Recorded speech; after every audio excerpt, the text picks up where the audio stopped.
Hey, good morning, everybody. How you doing? I need to calm down a little bit.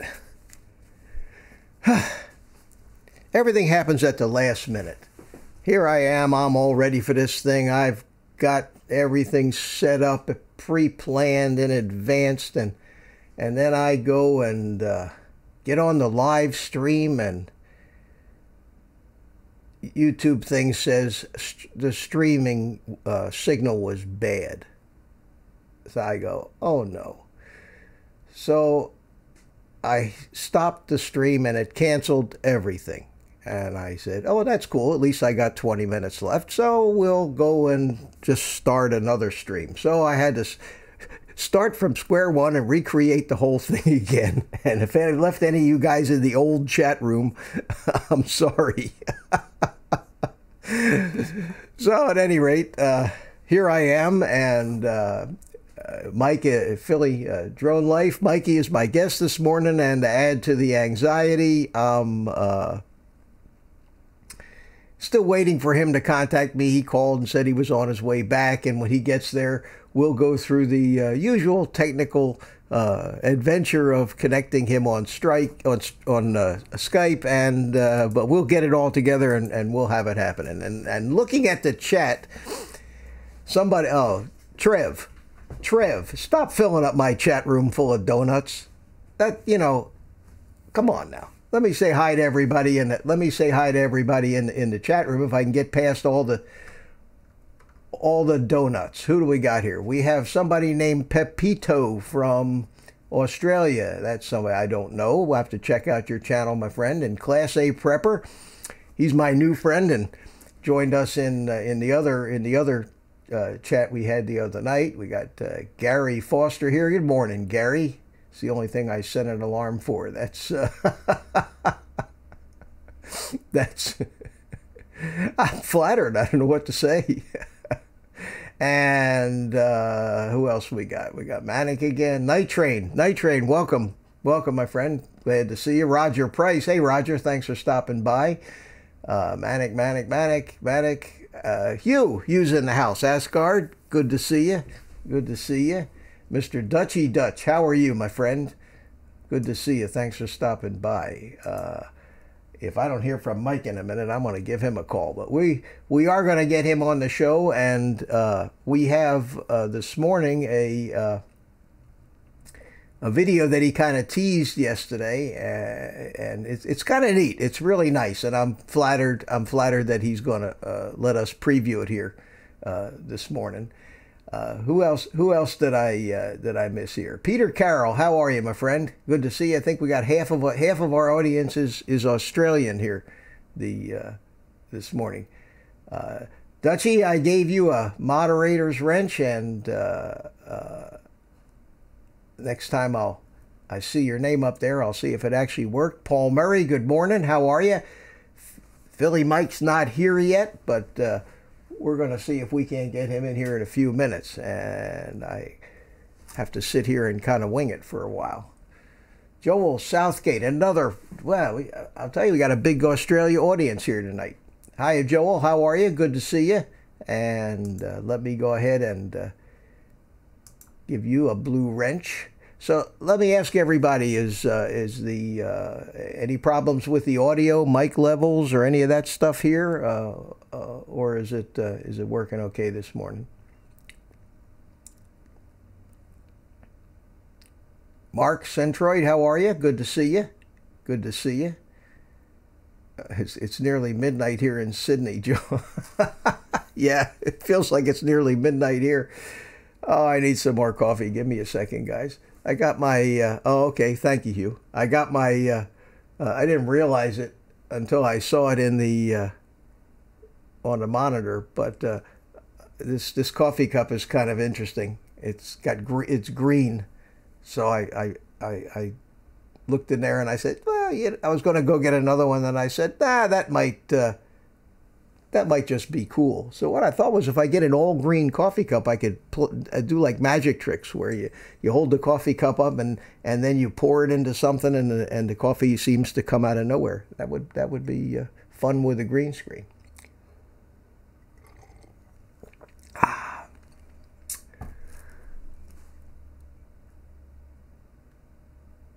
Okay, Trev, thanks for stopping with all the donuts because you were really making me hungry, and I haven't eaten anything yet. I got up here this morning and have been running around trying to get this thing set up. I think that maybe part of the entertainment of these live streams is the technical difficulties, like crashes in a NASCAR race. I know that a number of you were at Lloyd Mendenhall's live stream yesterday, and he had his share of technical difficulties with the sound, and so we all hope that everybody knows we're not professional broadcasters, and we're all stumbling through this, and I had my share of grief this morning. And I think some of the problems come from the fact that YouTube has different, for those of you that have done live streams, you'll identify with what I'm saying and you'll appreciate this, but YouTube has a number of different ways to go and a number of different vehicles to get there. The first place where you get screwed up, excuse me, Joel Southgate says, "Is that a monkey next to it?" Yeah, Joel. He lives up there. He lives up there on my sits on top of my microphone and kind of keeps an eye out. Keeps me a little company. I don't have a dog, so I have a little monkey. And if it looks real enough to fool anybody, then this virtual stuff is pretty cool. Anyway, let me get back to what I was saying. The first thing they did was they had a creator studio, which is where you would go in and set up these live streams. And then they went ahead and created the Creator Studio Beta. And everything in the Creative Studio Beta is just different enough to really screw you up. Sometimes when I go in, I end up in the original Creator Studio. Other times when I go in, I find myself in the Creative Studio Beta. Then you've got a number of different ways to initiate a live stream. You can go live now. You can schedule a stream for later. And when you take those two options and multiply it times 4, because there's 2 different ways to do each option depending on which version of Creator Studio you happen to be in, it's really screwy. And I've done about I don't know, 4, 5, 6 of these things so far, and it just seems like every time I do one of these, what I see on the screen in front of me as far as monitoring it and everything else is always completely different from what I remember from the last time.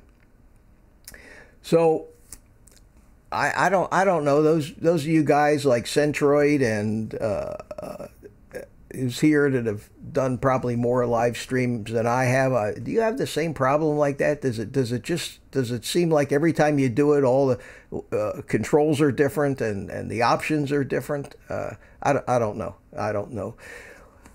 Anyway, I'll tell you what I'm going to do, guys. I'm going to try to come up with something to put on the screen here to just like entertain you for a couple minutes while I try to connect with Mike. Oh, good.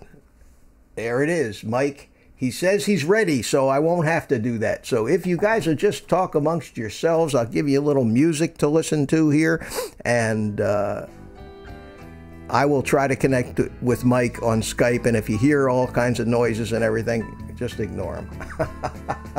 So I will be right back.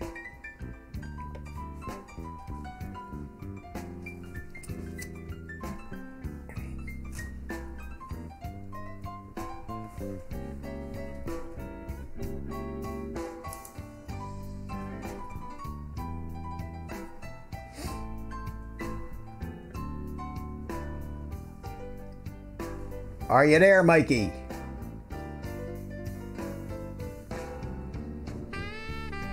Hey, Mike. There you are. Can you hear me? Okay, I can't hear you, so give me a second here. I have to change a few settings.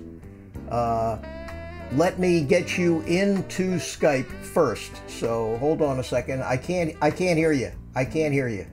So I can see and read your lips. So just give me a second, because I don't want to screw with the audio settings until I get you into the actual OBS. How you doing this morning?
Okay, everybody, here we go. We're going to give this a try. May not be able to hear Mike when we get him in there, but we are going to see what happens. So,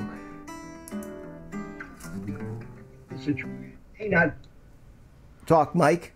Hello, hello. Hey, how are you, my friend? 1, 2. Can you hear me? I can. I said you're blowing the doors off. Here I go. Okay. Am I live to the world yet? You are. Yes, you are, sir. And if everybody can hear both of us, let us know in the chat, because if it worked the first time, Mitch still has his screen on top check. Wow. I wish you hadn't have told me that. Can you hear me, Mitch? I can hear you fine, Mike. Everything is, if it works this easy, that is unfrigging believable. And in fact, I'm gonna drink to that right here. Now, this is really cool. This is really cool because I have an invisible coffee cup this morning, and I don't know if those of you can see, it's green. So, you know, everything that's green on the coffee cup shows through the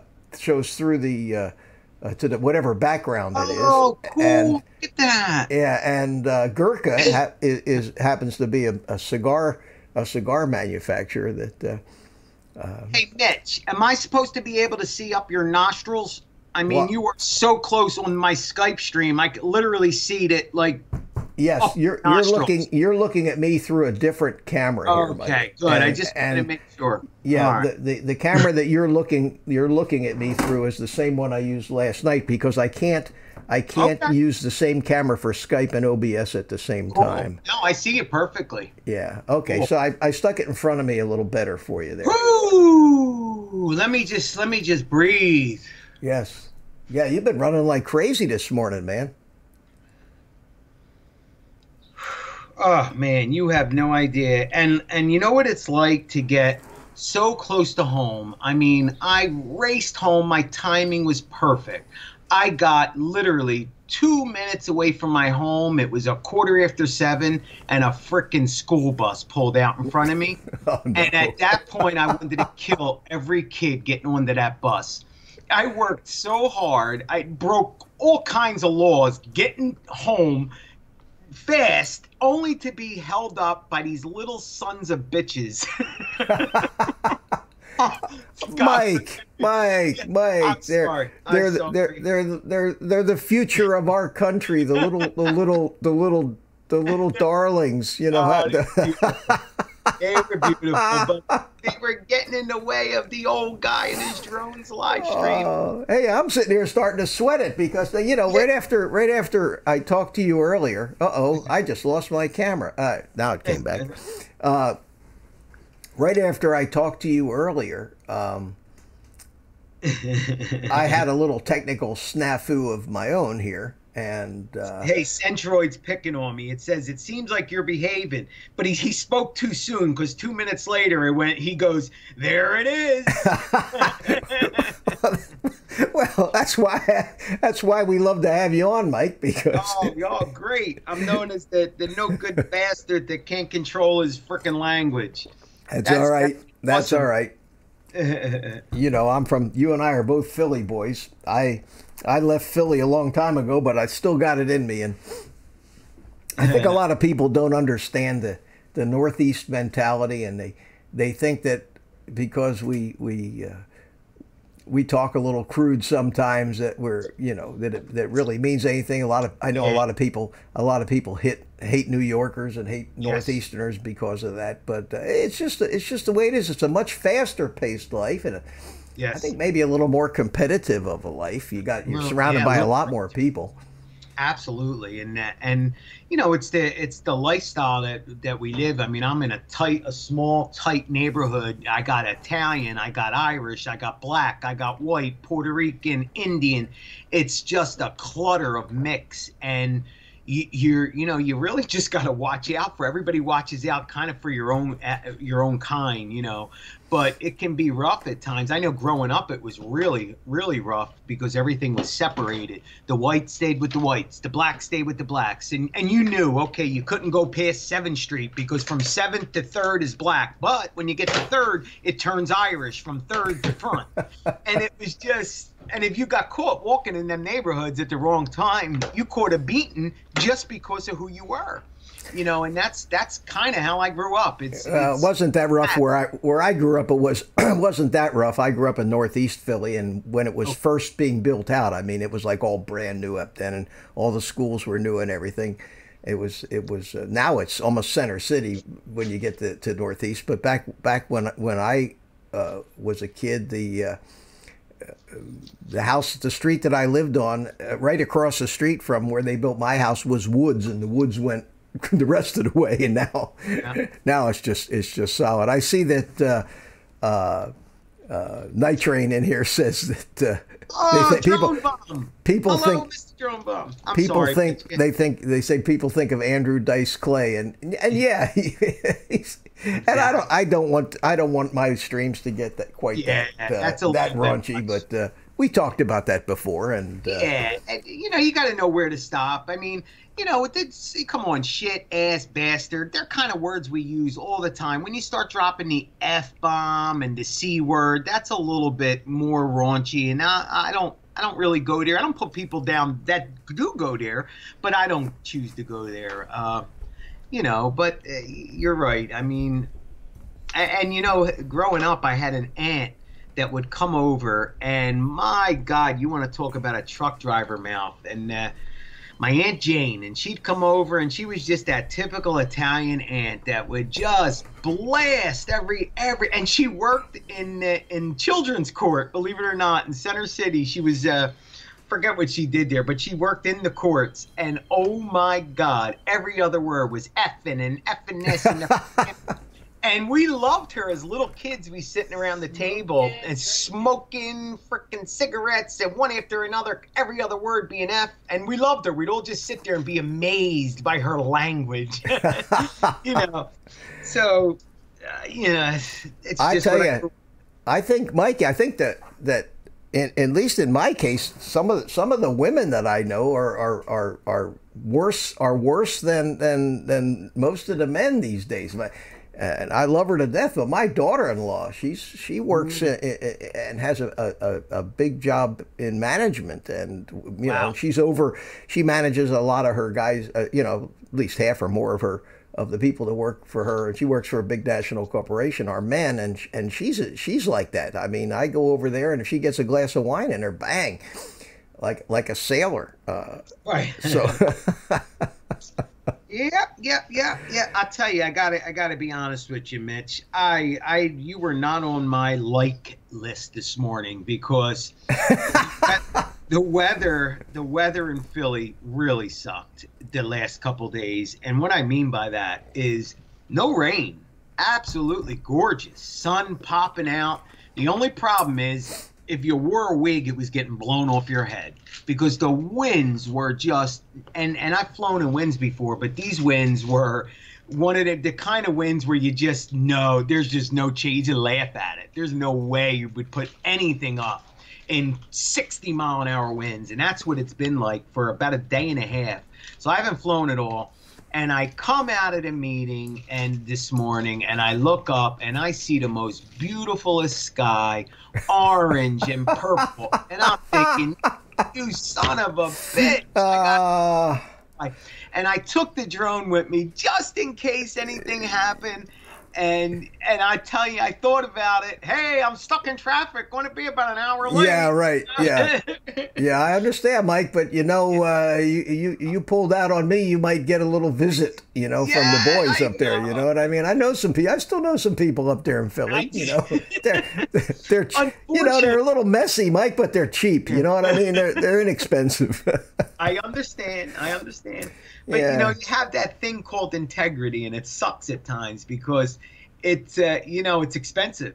It costs you some, you know, trying to be a person or a man of your word is really rough because that means you got to do what you say what you do, and there's no skating out because you just be lying to yourself, you know. And so when you make a commitment, you stick to it. But as well you should. Look, I had the same thing this morning. You know, I got up at 5:30 in the morning to get ready for this, and you come in and you got to make sure everything is set right because, you know, one of the things about these live streams with all of us amateur broadcasters here, they try to do it in a semi-professional manner. Is that there's so many different settings and switches and ways to go that it's so easy to have something wrong and the sound doesn't work and the especially when you got 6 different devices plugged into your computer, you got 3 different cameras and 4 different sound sources and anyway, I would kill myself if I had to look at what you were looking at. I would never make it. Well, you want to get it, and you want to get it right. You know, I mean, you want to get it right. I'm sitting here as usual. You know, there's my rear view. You'll see it in a second, Mike. That's the only problem about being a guest on these things is you're behind everybody else. You know. You love that view, Mitch, because you just want to show off. I like that view because the buttons. I like that view because my face isn't in it. Yeah. That's a good one. I like that. That's a good one. Anyway, I was on a thought. Let me just take a look at the chat here. Okay, I've been waiting for Jim Wallace to show up. Yeah, Jimmy's here. Good morning to you. And I hope you guys understand if I'm not participating in the chat. I just I did change the position of it now. I do have it smack in the middle in front of me, so I don't have to keep looking over to the side every time I want to look at the chat. And I have been following it, but I did want to thank Jim Wallace this morning because I got my sign from him yesterday, and I just have to figure out where to hang it, where it'll show up in the picture, because since I'm in front of the green screen, you guys can see that if I push it up, it actually goes out of my camera frame. Yeah, that's pretty huge. So that's so cool. So where I'd want to hang it up there on the wall in this particular scene, I can't do that. So then I have the other scene that I use a lot. That's a different story. I could hang it on the green screen behind me this high, but that'd be a little obtrusive. So I don't know. I'm going to play with it, Jim, and figure out how to do it. And I just wanted to thank you so much for sending it, because it's cool, and it's cool for another reason too. One of the other reasons that it's cool is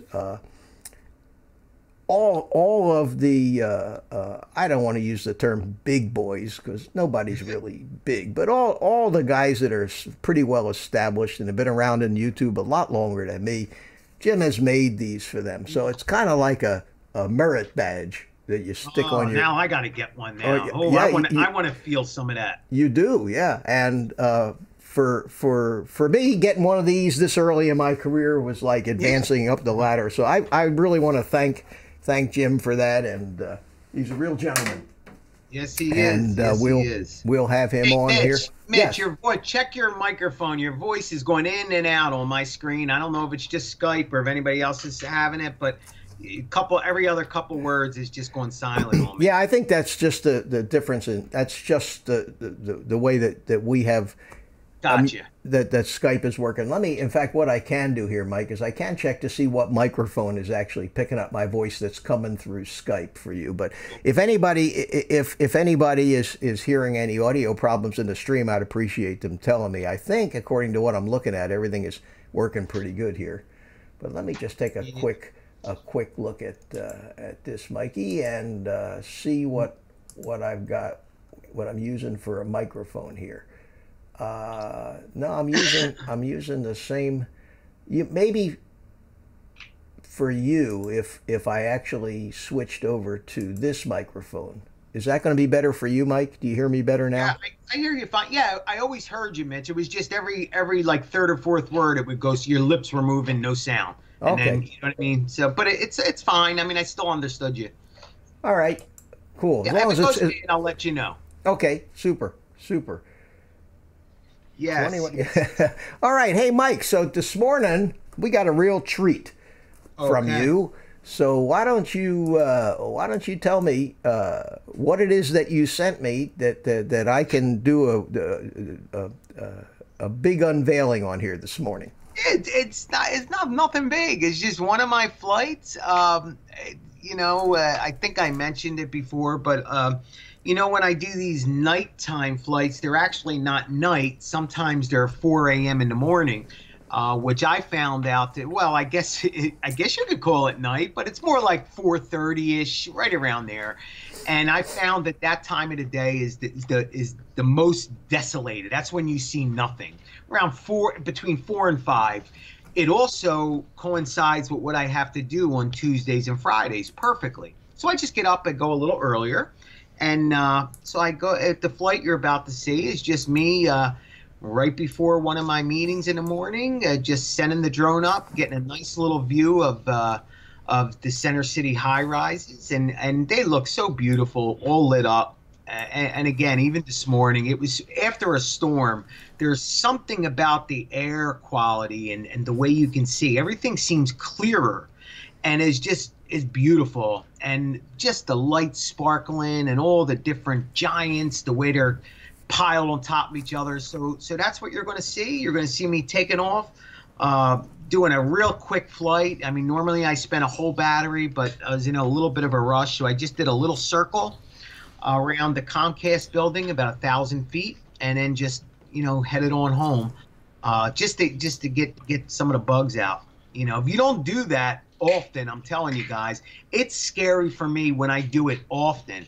So if I don't do that for a couple weeks and then I put myself in that situation, yeah, the ass gets a little tight. Let's just say that. It's a little scary. The best way to put it.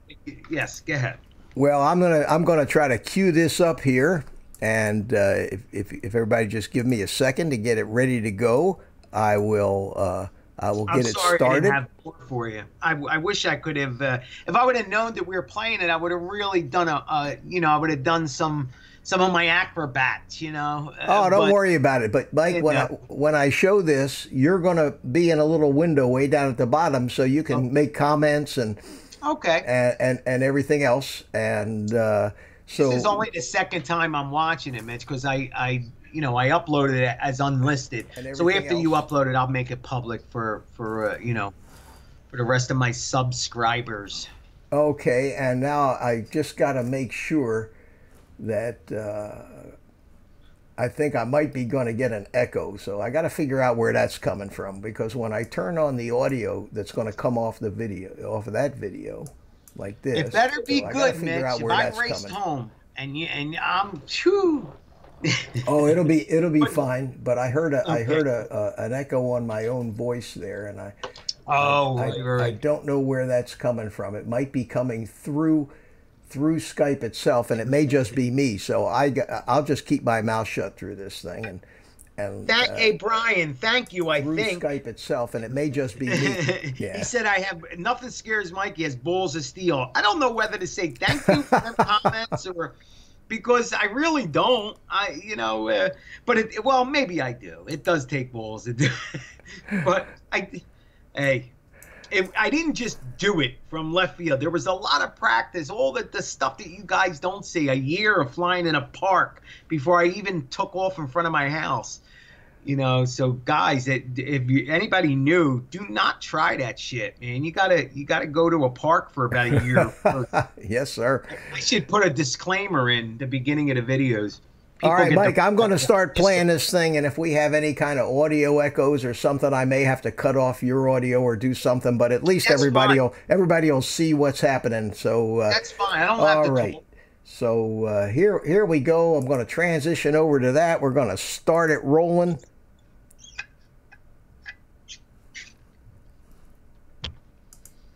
We're going to start it rolling.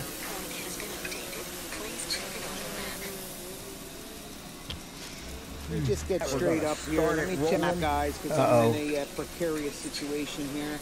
All right, so that's good. And let me just check one other thing. Straight up here. I always check my compass and my IMU, and that was all good. All right, but the compass was playing games on me. So here we go, ladies and gentlemen. We're going to have a really nice treat for you here. We're shooting in 2K, 60 frames a second this morning. So here we go. Let's get up and we get out of here. Guys, if I told you what time it was, you'd think I'm out of my frickin' mind. But here we go. I'm pretty much out of my frickin' mind. It's about 4:30 in the morning. I think I'm out of my frickin' mind. And here I am in North Philadelphia, guys. It's about 4:30. I wish I could say I'm doing it all for you. And I love you guys so much that this is what I'm doing for you. But I'd be bullshitting you because this is for me. And if I get to share it with you, that'd be pretty cool too. I'd be bullshitting you.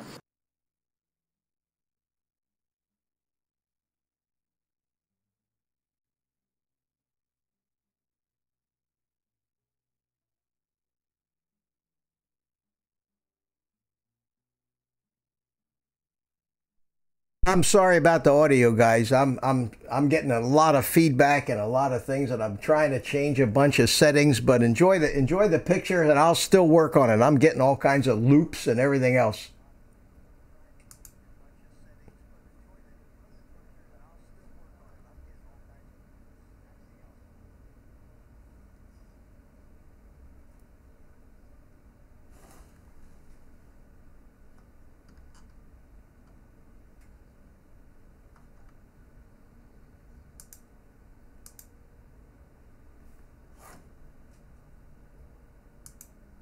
And that's about the limit that I want to even touch. There's actually about 43 degrees right now, guys.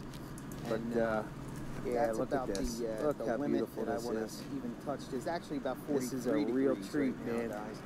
So I am right over here, guys. I do have my firehouse lights on. This is a real treat, and I am only 3,000 feet away at this point. So I am well within where I need to be. So I think I'm just going to do a nice little orbit around one of these guys. I need to pick one. I don't know which one I want to do, but both of them are so beautiful. See now, I don't know if you can notice, but it's very hard to notice which one's in front, correct? So, and even with my eyes, when I'm seeing it's kind of hard, and I believe it's this one, believe it or not. Okay, Mike, I think I got the audio problems fixed. So if you want to talk, I think you can talk now. Can you hear me? You can hear me now? Yeah, everybody can hear you now. Make sure you're up around the top of the building, guys. You do not want to be in the center of the building. You will lose. So here we go, guys. These are the Liberty 1 and Liberty 2, and from where I'm standing, you know, this is where guys get in trouble. You can't see which one is in front of the other for a couple reasons. Just the way it's dimensionally, the way it looks in 3D space, and also because it's dark, you know, and also according to where you're standing, you know, matters which one's front or back. So that's very important because you don't want to be behind anything. These signals just, they cannot cut through even something that doesn't look that wide. It gets, the signal gets thrown to the sides and you will lose connection. So the key to doing this is to go as high as you can, you know, look for the smallest part of that building. And when you get around the back point, do not stop. You have to continue fluently around the back, and you'll see, even though I do that, it's going to skip. Once I get fully between, once the building is between me and the drone, watch what happens. Right? Backside of that building, and then boom, you know, you glitch out. So you cannot just pause there, guys. You have to. Should happen right about now. Know what you're doing. And, where's the glitch? Like I've said many times before. Oh, Mitch must have fixed it. I thought it glitched, but I didn't fix it. You know, I've lowered the audio of your actual talking in the clip in the background, so that your talking now will be louder.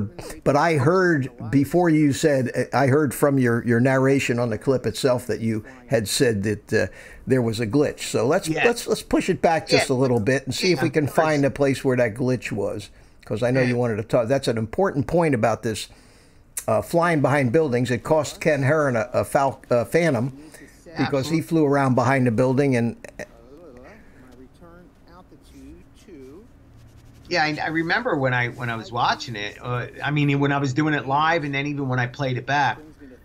Maybe it happened sooner. But see, again, it all depends. It's all about positioning, guys. That's so important, how you position yourself. And to prove my point, I almost lost the drone in the last video I put, you know, in the river because of my stupid ass not thinking and following. I actually did think, but I thought you get caught up in the flight, not realizing, oh my God, this boat is going down river, and he's going to be behind a building because you get immersed into the flight. So let me see here. So here we go.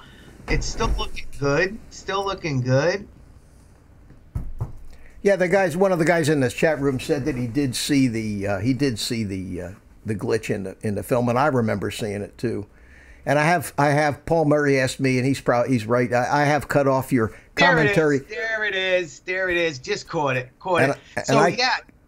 Go ahead, Mitch. I was going to say I cut off your commentary completely from the actual audio of the footage because there was just too much going on. And that's fine. That's totally understandable. I'd rather do it this way because if anybody is new, and I think I mentioned it here, guys, this isn't even about being new. I mean, even if for the very experienced flyer, this is just something different. It's the same way if I was to go to the mountains, I would want somebody who flies mountains to give me some pointers, some pro tips on what to look out for. How should I, you know, every situation's different. Every environment is different. So I want to learn about that. Another example is I went to Mr. Drone Bum. When we did a meetup with him, we went on the beach, and oh my God, had no idea that you just don't lose any bars. That was 3 miles away on a beach, and it still had 5 bars. But anyway, guys, so this building is about 1,000 feet tall, and again, I have made this mistake where I try to get a better shot, and I've lowered myself, and you see the size of this block. And now whenever I do it, I'm always around the top, angling down. So at this point, because of the situation I was in, it was getting a little later. At this point, I said, you know what? Trust me, my heart wanted to do a couple more circles, but you know when you get that feeling inside, it's time to come home. I've learned to start listening to that. And so when I get that feeling, I listen to it. I come on home, and what I do as far as, you know, it's, of course, everybody says fly home on your own, you know, manually. And I do most of the time, but I do like using return to home to get the drone pointed in the right direction. And then at that point, I can take over. Why not? It's there. They're giving it to you as an option. Why not take it? You know, especially at night, guys. I mean, how do you know where you're at? I can't tell where I'm at. It all looks like a big black mess, you know. So yeah, you're reading your telemetry, and I know Roger Price is a pilot. There's a couple pilots. You're a pilot, Mitch. So you know that it's about reading your instruments. They were instrument rated. And it's different way of flying, you know. But look at that freaking view. And this is and I'll shut up after this, Mitch. This is one of my favorite things to do when I leave Center City. I love turning the drone around, sort of like on a course lock, always keeping my movement toward home, but flipping the drone around and getting this view of just moving away from the city. And it's almost as if every other second just gives you another dynamite picture and another dynamite picture. And the biggest mistake I make is I don't take pictures. I need to start snapping pictures. It's all video. Everything I do is video. And I do have some amazing pictures of this stuff at night. And it just, you know, I just forget. I really do. I just forget. So, you know, one of the the things that you told me is that as you know, we all watch your videos, Mike, and they're beautiful and they're great, and most of us don't realize, and I never realized that we're only watching, and you only use the actual cached video in your iPad. You never go and grab the 4K stuff off the. But are you saving that 4K stuff somewhere? Mitch, I wouldn't even know how to do it. Let's go this route. So I've gotten a drone from 2016. I've had a drone. I have never once uploaded a SD card footage to the to YouTube ever. Everything I've always uploaded has been cached to the phone or tablet and uploaded. You know, you work on it. Obviously, I've had to join files. But yes, the answer to that question is yes. I fill my cards up. I take the card once they're filled. I take them home, throw them on the computer, and then I offload it to an external hard drive. Right now, I only have it's a Toshiba 3 terabyte, and I think I have about a half a terabyte left. So I have 2.5 terabytes of amazing 4K footage. Yeah, and you know, something should be done with that. And you know, I mean, if I can get some of that, I would love to go through and you know, do a little collaboration editing with you and come up with some of the best of in 4K. I think that. Well, we would have to talk about that. I'd probably charge you a big amount, but bigger. Hey, and that was Mike from Philly, my friends, and let's all thank Mike for being here with us tonight, because I don't know if I can afford him anymore. Yeah, more than money, Mitch, what I would rather take from you is your knowledge. So we can maybe work something out, but in return, you're going to have to teach me how to edit. You know, I'd be happy to, but I just think it's a shame, Mike, that I know that some of that stuff is just great. I know that some of that stuff is just really, really good, and it's sick. Some of it is sick. Trust me. And as much as I love that city, and as much as I see some of the other Philly boys who will remain nameless on this particular broadcast, I know you're putting out some really pretty stuff, especially the nighttime stuff. I know that what you got sitting on your cutting room floor would blow a lot of that stuff away. So maybe someday, you know, when we both have nothing to do, like that'll ever happen, we'll do that. What brings me to another topic, and I'm glad you brought that up, Mitch. You know, a lot of people are going through what I'm about to talk about now, and I'm starting to hear it in different people. You know, the Mr. iSpike, the famous iSpike, wonderful human being. You know, YouTube. Let's talk about YouTube for a minute. You know, when you have 50, first of all, I never thought I'd have 50 subscribers, let alone 650 subscribers. So my whole theory behind my thing, or my whole, you know, just the way I looked at it was, hey, if you were kind enough to leave me a message, I was going to be kind enough to comment back to you and say thank you. And that's great when there's 50 people and 5 people write something to you. Not a big deal. Well, as you start to get up to, let's say, 650 people, the time it takes to just respond to each and every person has been hours. And I got to tell you, it's taken over. It's like taking over such a large part of my days, and I'm neglecting a lot of other things in my life.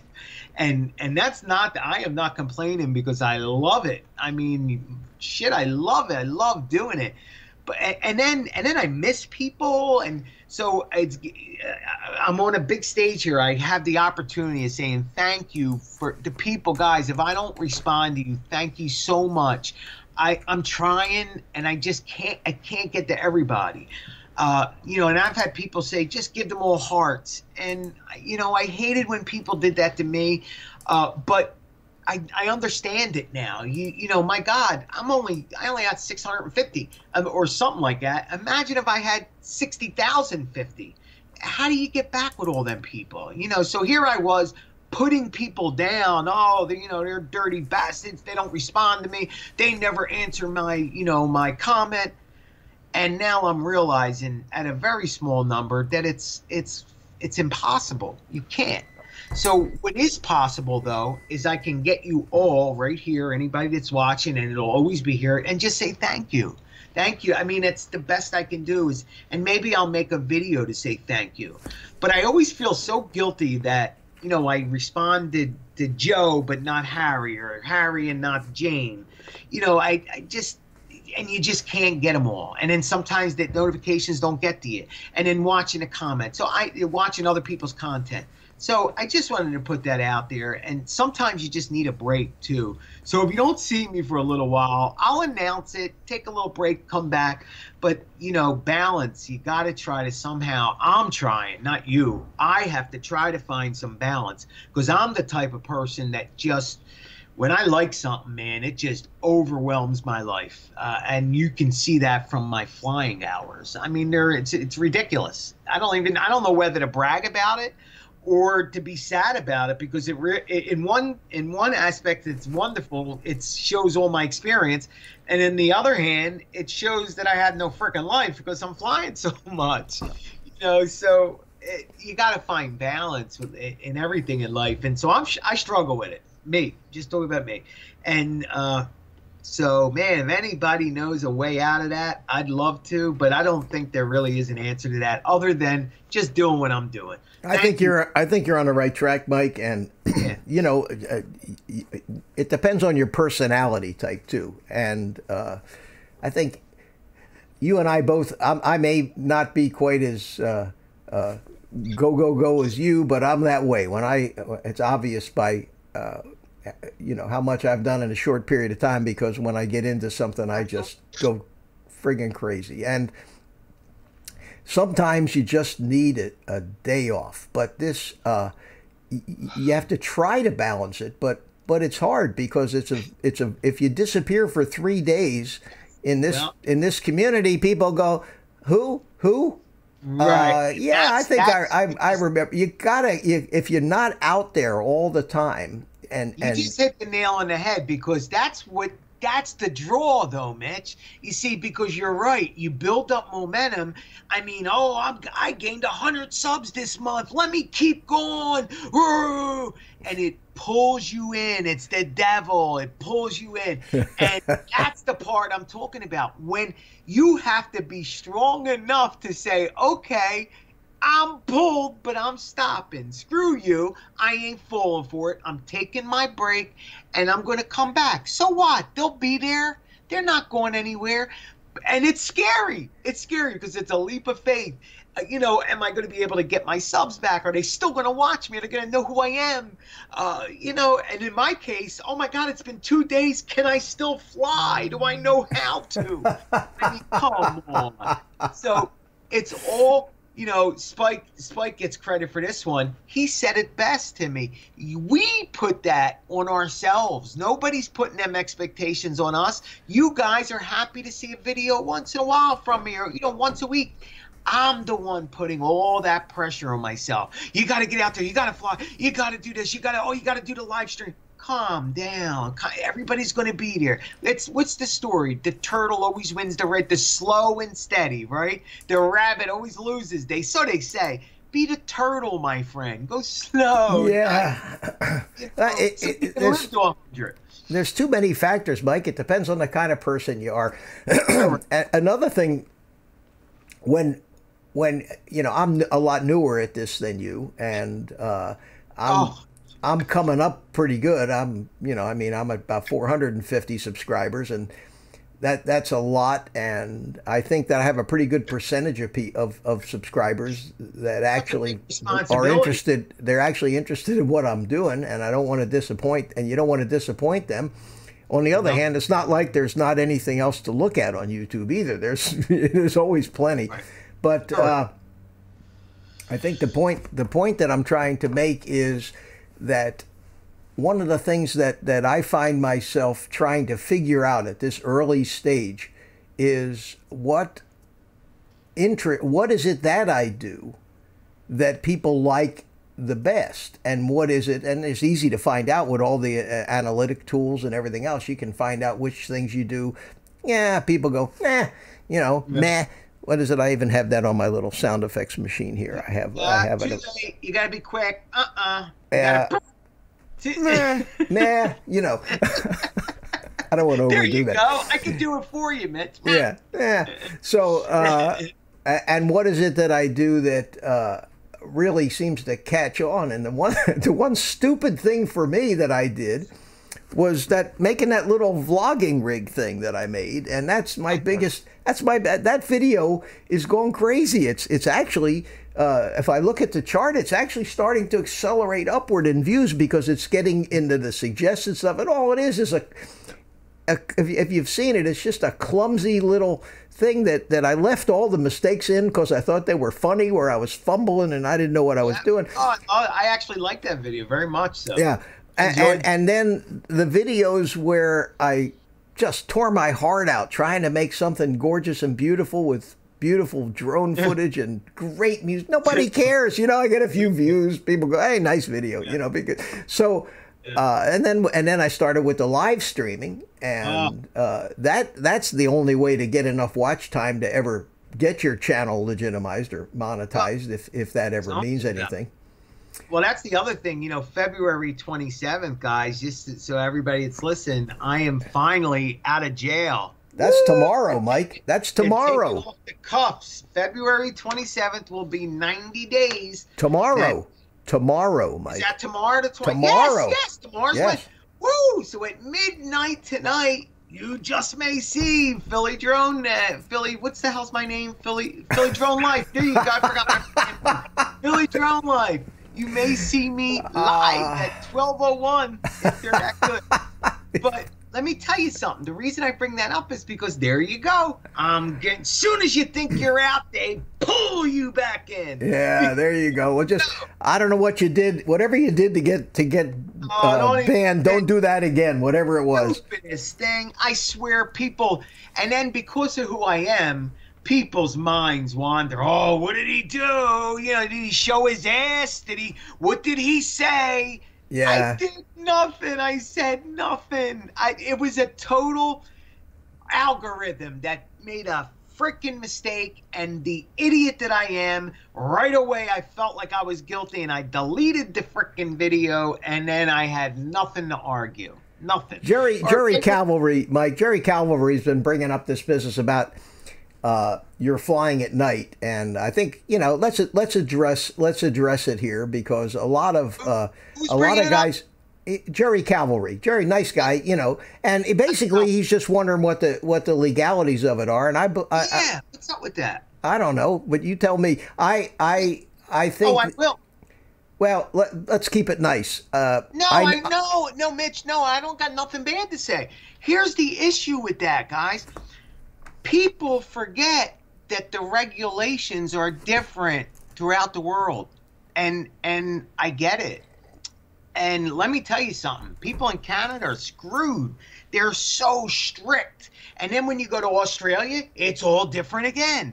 So all I can say is don't assume that if you're not allowed to fly at night, that somebody else Is well, it? Mike, Jerry lives in Dallas, and I think that there's a lot of nebulous areas. For example, from what I've read and from what I understand, you really don't have to have visual sight on your drone to fly legally. It all depends on whether you're flying. Whether you're flying Part 107, whether you're hobby flying, whether it's a commercial flight. I thought you've always. I've heard two schools of thought on that. But as far as night flying goes, if you have the proper lighting, I believe, and your craft is visible by any other aircraft within 3 miles, and you're not doing a 107 flight and you're not in restricted airspace, I think it's probably okay. A lot of guys do it. I know that those other Philadelphia guys that we keep talking about are always flying in Philly at night, shooting night skylines in New York and everything else. So let me show you something. I'm going to show you something. I just got a brand new set because I love the colors. But, and I'm going to be doing a review on these. But yes, I have read the rules, and flying at night is absolutely legal in the city of Philadelphia.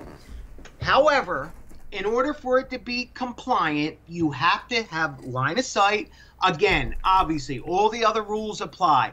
You have to stay, 400 AGL, no flying over crowds of people. If you're going to be over people, they got to be protected by something. So a car is okay. You could not, I wouldn't go in traffic, but if you get over a car here and there, it's totally okay. If the drone falls, it will not hurt that person. So that's just the rule book. Now, in order for it to be 100% compliant, you need LED lights.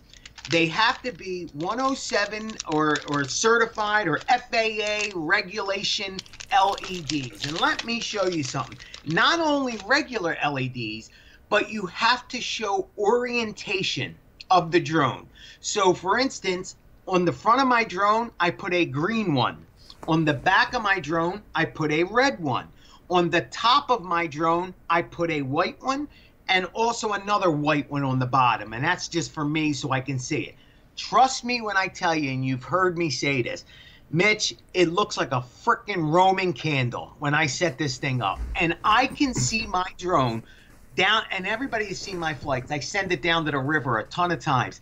I swear to you, it looks like it's right up my street. It looks like it's right there. Now, my river is about 4,200 feet away. I see it better at night, obviously.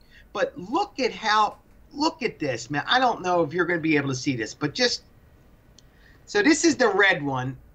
And okay, and I know you're not going to be able to get. Yeah, you can see it. The camera's clamping down on it, but I know how bright those things are. Oh, I can't stare at it. If you stare at it, it hurts your eyes. It physically hurts. So here we go. So now this will be the green. I don't know what color comes up on YouTube. It's coming through green. I see green. Okay. And then I have two white ones. They're in the case. But my point of it, and dude, look how awesome it is. I don't know if you could see it, but they have their own little 1S battery on the back. It's got 4 LEDs, a little plug, and you literally just plug it in, and then you get about 2 hours of running time on it. It has an SOS light on it. It has the flashers, and it also has steady. So I get to choose how I want to see my lights. I do the flashing. That's what an airplane wants. But, so as long as you do all that stuff, guys, you are legal. Now, with that being said, there's a lot of gray area there. With the line of sight, there's a lot of gray area. With your height, there's a lot of gray area. With flying over people and cars, there's gray area. But here's the point I want to make with all that stuff. Why turn a guy in? Why make a big deal? People like you are destroying a frickin' hobby. You no good, dirty bastard. You're wrecking it for people like me. What's the matter with you? Hey, Mike, don't have a heart attack on us here. Calm down. My point is because I'm passionate about no kidding. the hobby.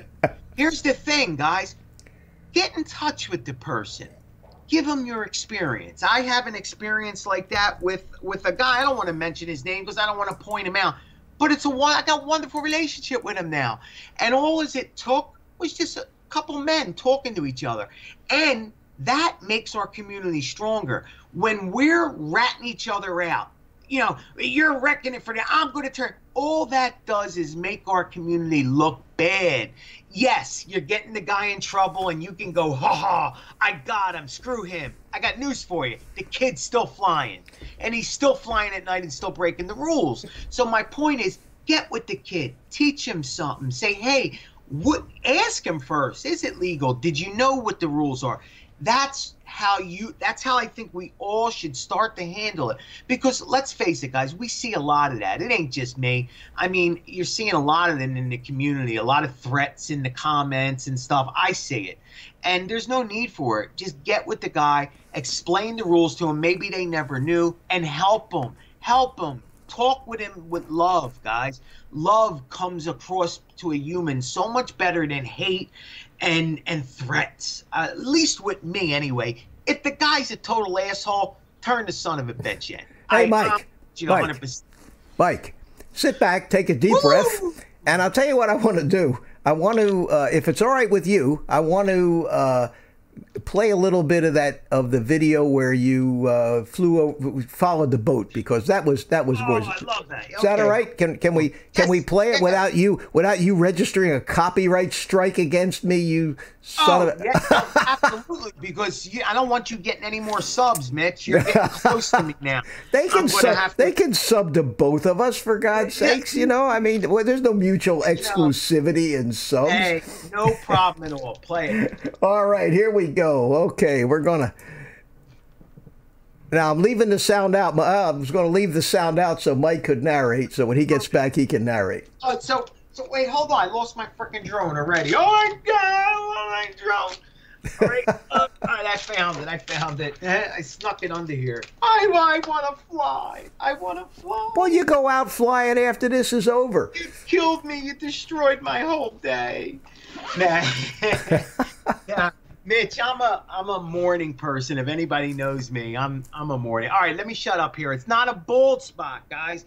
This is not a bald spot. It's gray hair. The wife has me dye my hair, and when it grows in, my hair is gray. I would be as white as your beard. You see this? That's the color of my whole head. And I don't want to look old, or older. All right. So. Anyway, I'm getting too crazy here. Let me calm down. Whew. So can they hear me, Mitch? Can everybody hear me? Mitch, can they hear me? So guess what? Believe it or not, this is the first time I've ever flown with a boat, and I think it's the coolest thing ever. You are going to see more of this from me. Oh, I think it's great. It's a challenge too when you orbit something that's moving. It changes the whole dynamic of the thing, doesn't it? Oh man, and it feels so cool when you're doing like this right here, coming behind him and seeing the wakes of what it felt so awesome. I mean, and when I come around the front, it was so challenging. It was exciting. It was really exciting.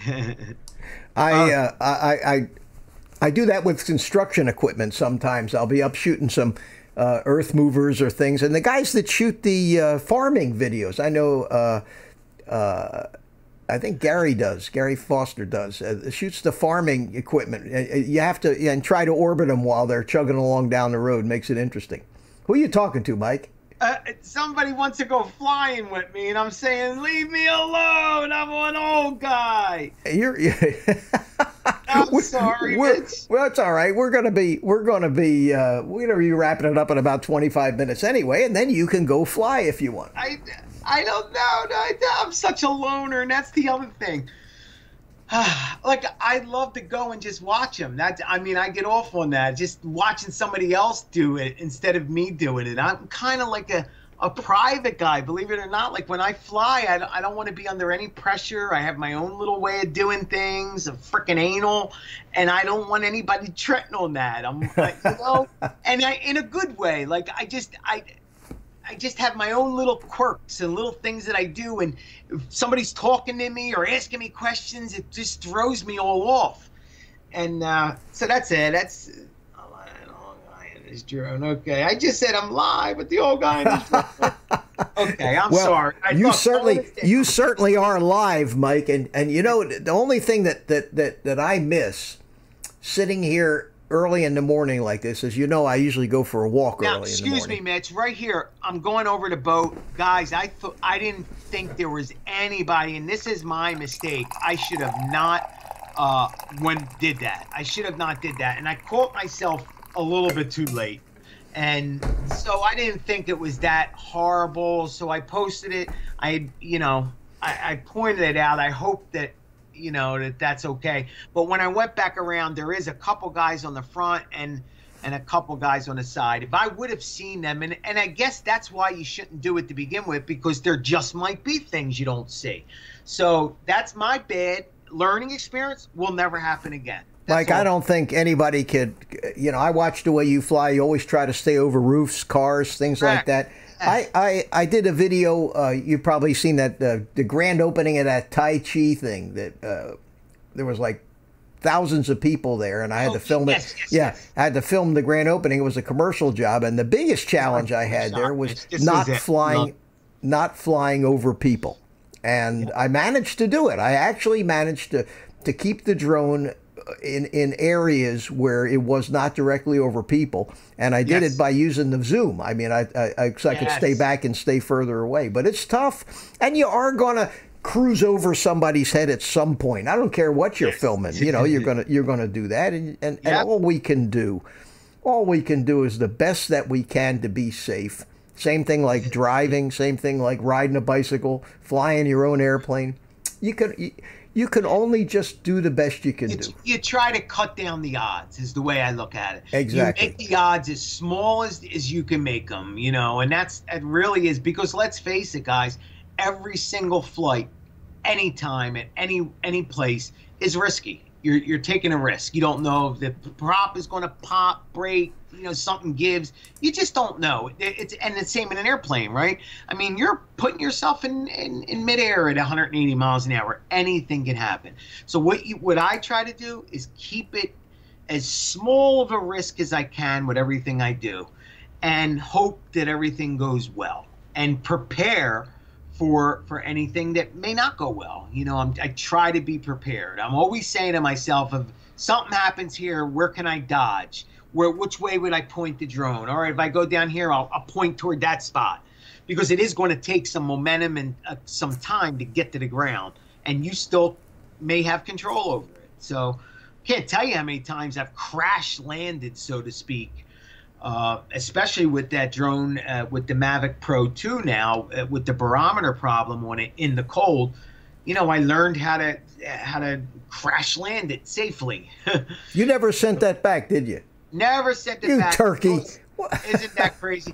But Mitch, here's the thing. The weather's getting nice now and it flies perfect. Perfect. That flight you just saw, it's perfect. So I do need to do it. I got to get with it, because before I know it, winter will be here next year, and then it won't be under the DJI refresh. Right. Well, what have they said? Have they said anything other to you than just send it back? Have they said give you a ticket number and then get it back, and then they got to look at it and, you know, give you you know, tell you they're going to change this or change that, and then you got to hope that it's a bunch of crap. You know, Mitch, the easiest way really is to pay them money and just say, give me a swap. I don't want you to look at it. Just give me I want to use one of my refreshes. How much does it cost? Here's the $100 extra. Because if the barometer's bad, then it's free. They'll fix it or replace it, and it's free. What they don't tell you is it's going to take about a month. Yeah, that's the problem. But it's not like you don't have anything else to fly. Correct. Now you're right there. You're right there. So, but if it's doing it when it's cold, it would scare me a little bit.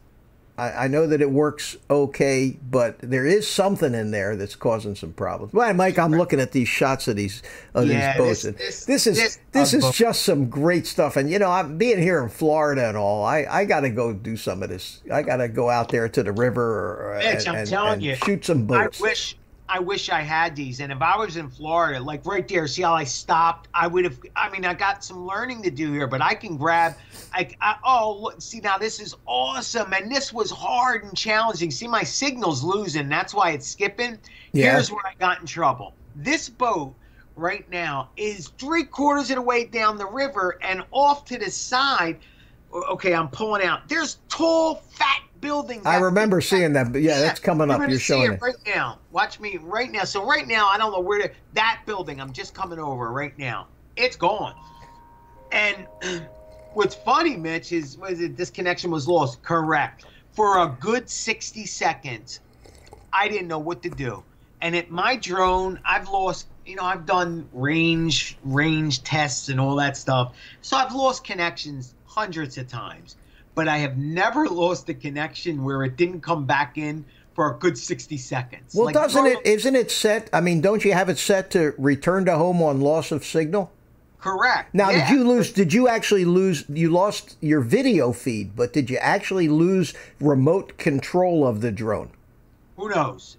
I don't think so. Well, in that case, it wouldn't return to home. You know, you don't return to home by losing the video feed or the connection to your app. Maybe that's what happened, Mitch. So when that happens, you always hit up.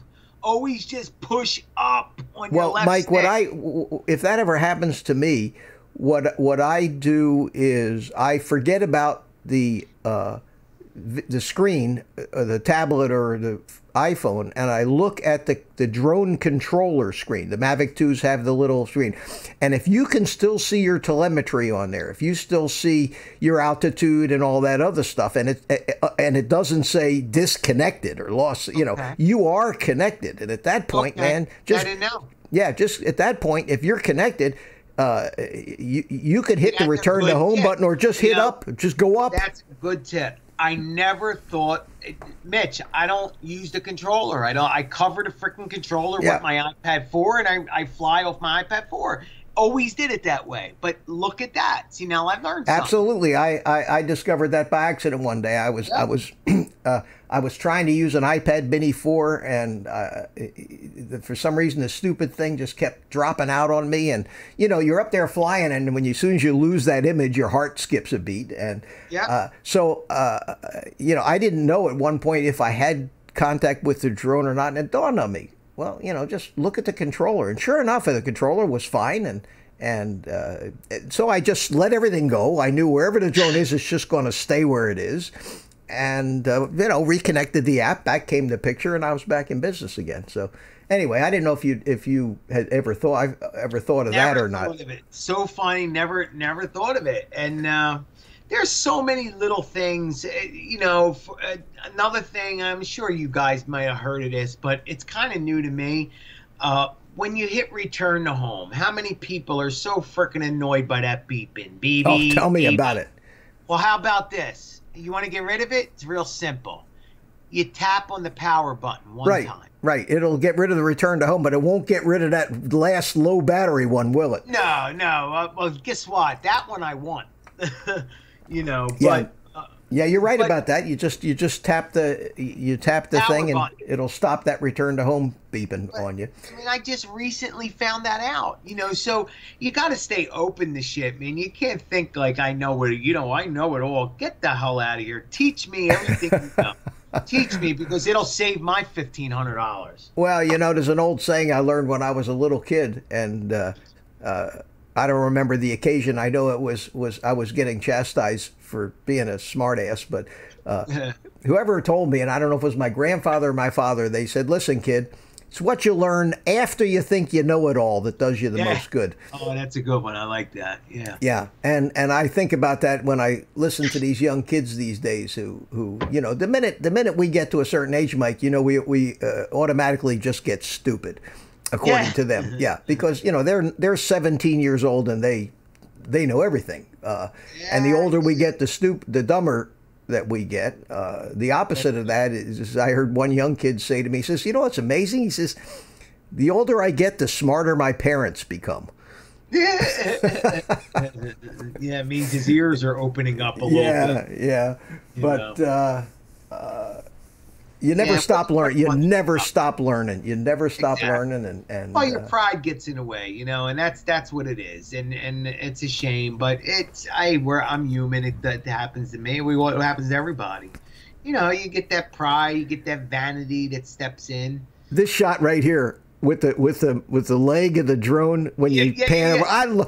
In fact, I love those shots so much that I do them on purpose sometimes. I've never put one of them in a video, but I think that's just the coolest thing to pan up a little bit and pan over one way and actually see the Well, you know what's the funny motor. is I learned last night how to what buttons to hit, and again, something new. When you hit return to home, if you uncheck if you go into your sensor screen and you uncheck the return to home check, if you uncheck it, what'll happen is you can hit return to home and have full control up, down, and full yaw and camera all over the joint while it's returning home.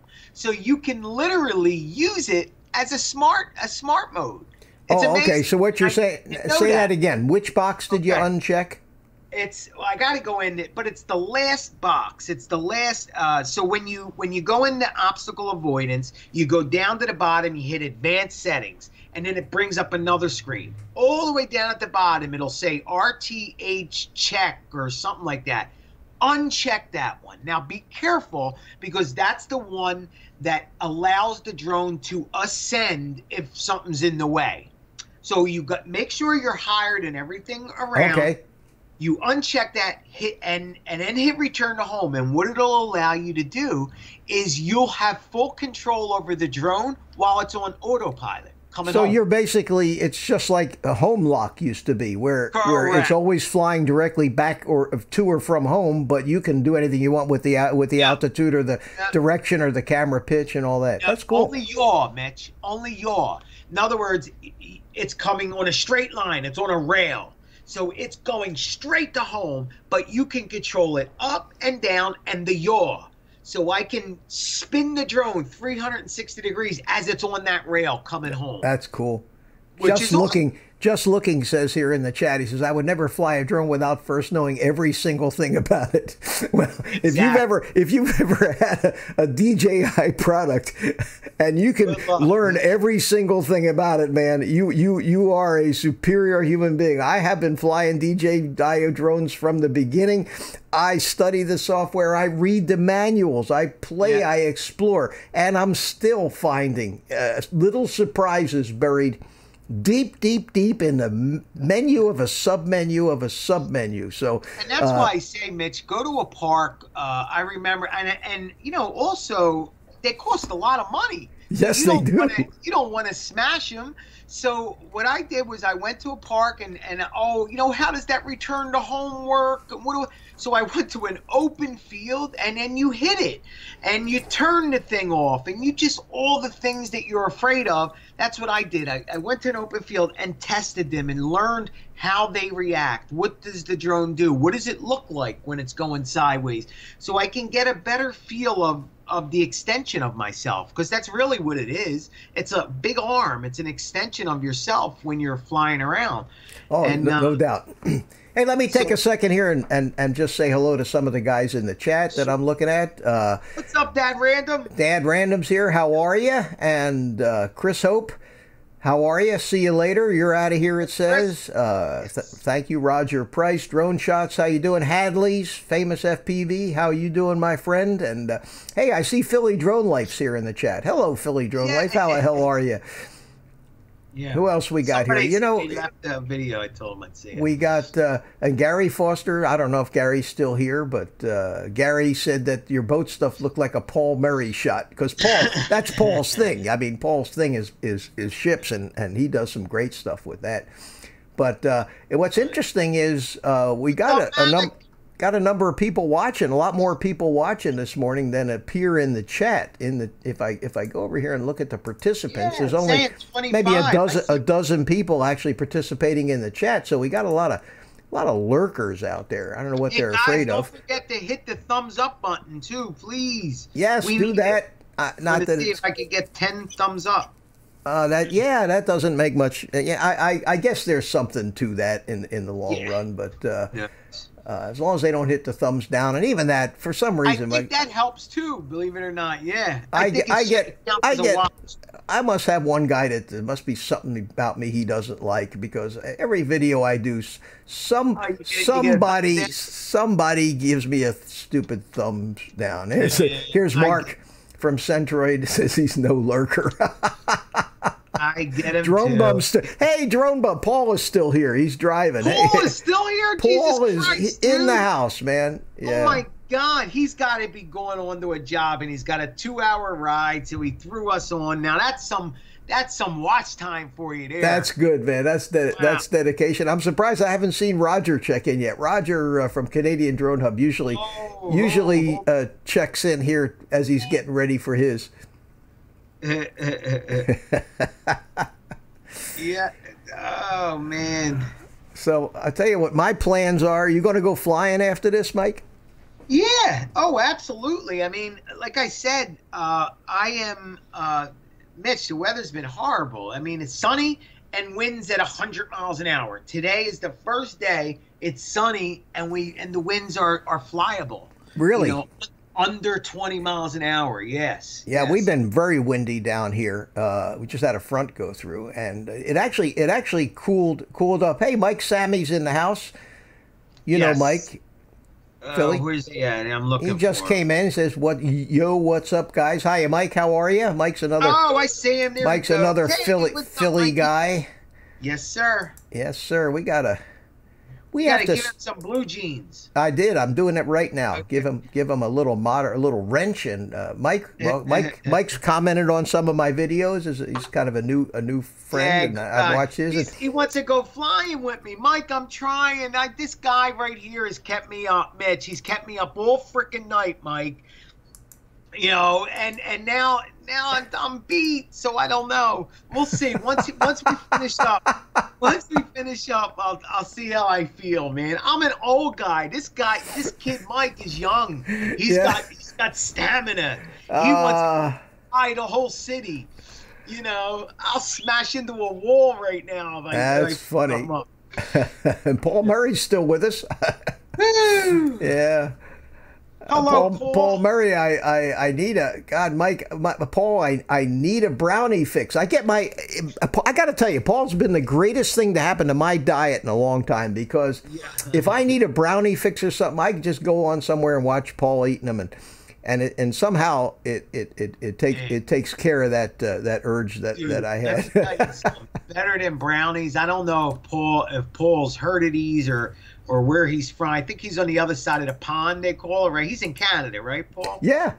Okay, well, I don't know if they have Swedish fish, but if they got Swedish fish over there, you got to chew a couple of them, guy. I mean, it's pure jelly sugar that's in red jelly. And oh, wow. It's happy, man. It's better than sex. Better than sex, hands down. I used to, and here's the killer. Right on the bag, it's a fat-free snack. Oh. Like, you know, so what's that tell? Oh, eat as many as you want. It's fat-free. It's a snack. So I would get bags of 100. And I got diabetes also from it. So be careful. Yeah, fat-free. That was the greatest fraud ever perpetrated on the American public. That fat-free nonsense. Yeah. And it's 0 grams of fat. No fat. 85,000 carbs, but 0 grams of fat. Yeah, that one little governmental decision has cost the health of so many people in this country. It's incredible. Tell me about it. Yeah. Tell me about it. But I'll tell you, I learned about that, Mike. I learned about that low carb stuff when Atkins wrote his first book. I was always a heavy kid, and I started out 40, 50 years ago, and I went on that Atkins diet, lost weight, felt better, and been carried that habits all my life, and at my age right now, I'm in great health, and it has really paid off. And I've watched all the people I know who've followed the vegetarian advice and the low fat advice and all that other stuff, and they're all 10 years younger than me and on the way out already, and it's sad. But how do you know who to believe? How do you know who to believe when? And Mitch, it takes it right back to what we were saying. Balance. It's all about balance. If my mother and my grandmother used to tell me this all the time. As you guys know, I'm a recovering addict, and people would say, "Why can't you just use a little bit?" You know. And so that's a whole nother story. Yeah. Why can't you just drink a little bit? Yeah. Right. But with the part that they're right about, guys, is let's face it, anything in moderation ain't going to kill you. And nothing. You could do anything. A snort of cocaine once in a while ain't going to kill you. You know, a snort of heroin once in a while ain't going to kill you. You know, so... But can you do it once in a while? You can't, and that's why they call it addiction. And I happen to be a carb addict. Correct. The concept of me eating one pretzel is impossible.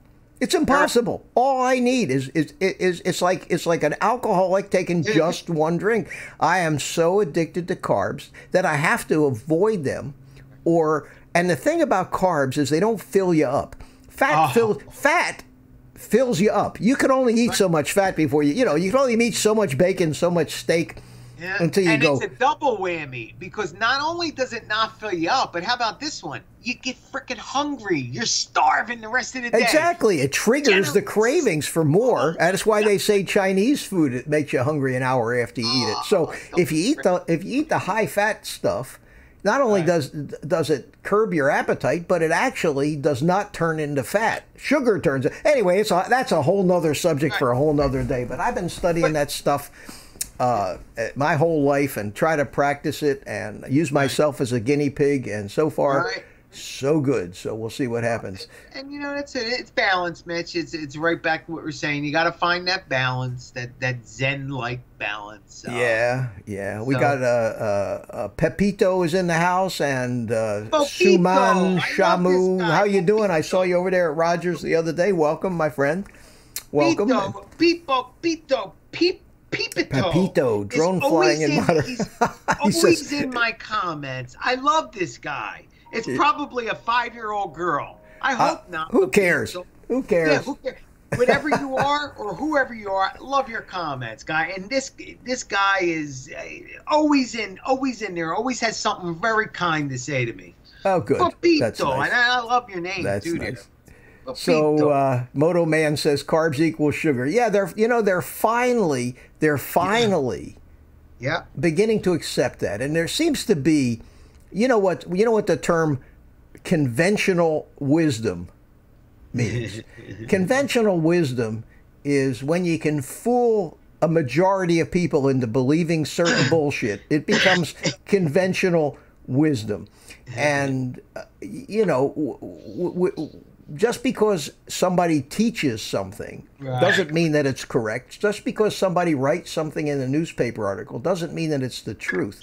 Hey, go ahead, Mitch. Yeah, and what I'm saying is that once anything becomes conventional wisdom, it takes a generation or two to change it and show that it was wrong. And this is true in politics, but this is true nowhere greater than in dietary advice. And because some idiot who was a doctor at some university 40 or 50 years ago decided that, well, if you eat fat, it makes you fat,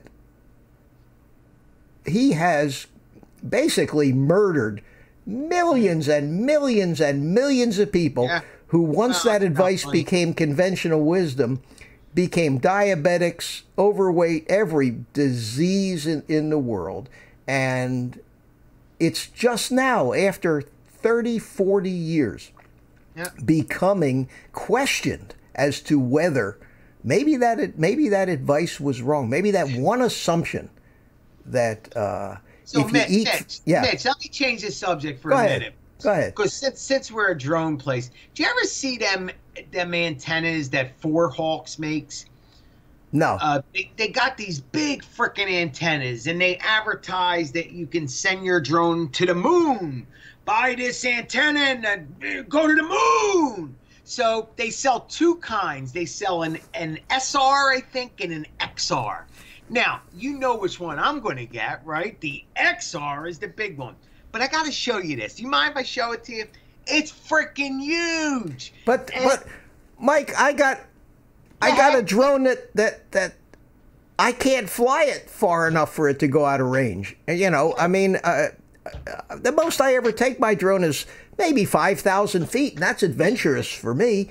I don't need any antenna extenders or anything like that. I never have a problem. I guess if you're trying to set the record for the longest flight. Here's what it is, Mitch. I'm looking over here. I don't know if you could see. There you go. Here's yeah, we can see it. Right? But look at the freaking size of this thing. Have you used it yet? Look, oh yeah, I've used it. And does it make it? And does it really make it? Does it really make a difference? Look, this is the back of it, and it's so freaking big that it's made my drone obsolete. I don't even take the freaking drone out anymore because to set it up is so big. You're standing there, you got this big thing hanging off you. Yeah, it's that's like big things TV hanging off you are a screen. real problem, Mike. You know what I mean? Oh, dude, you gotta hook up the antennas. It turned a 2-minute thing into a 10-minute setup. So I spent $200 to make my drone not fly. There you go. I watched a couple videos, you know, on those little reflector-looking things the guys slip down on the antennas, and I said, you know, right, yeah.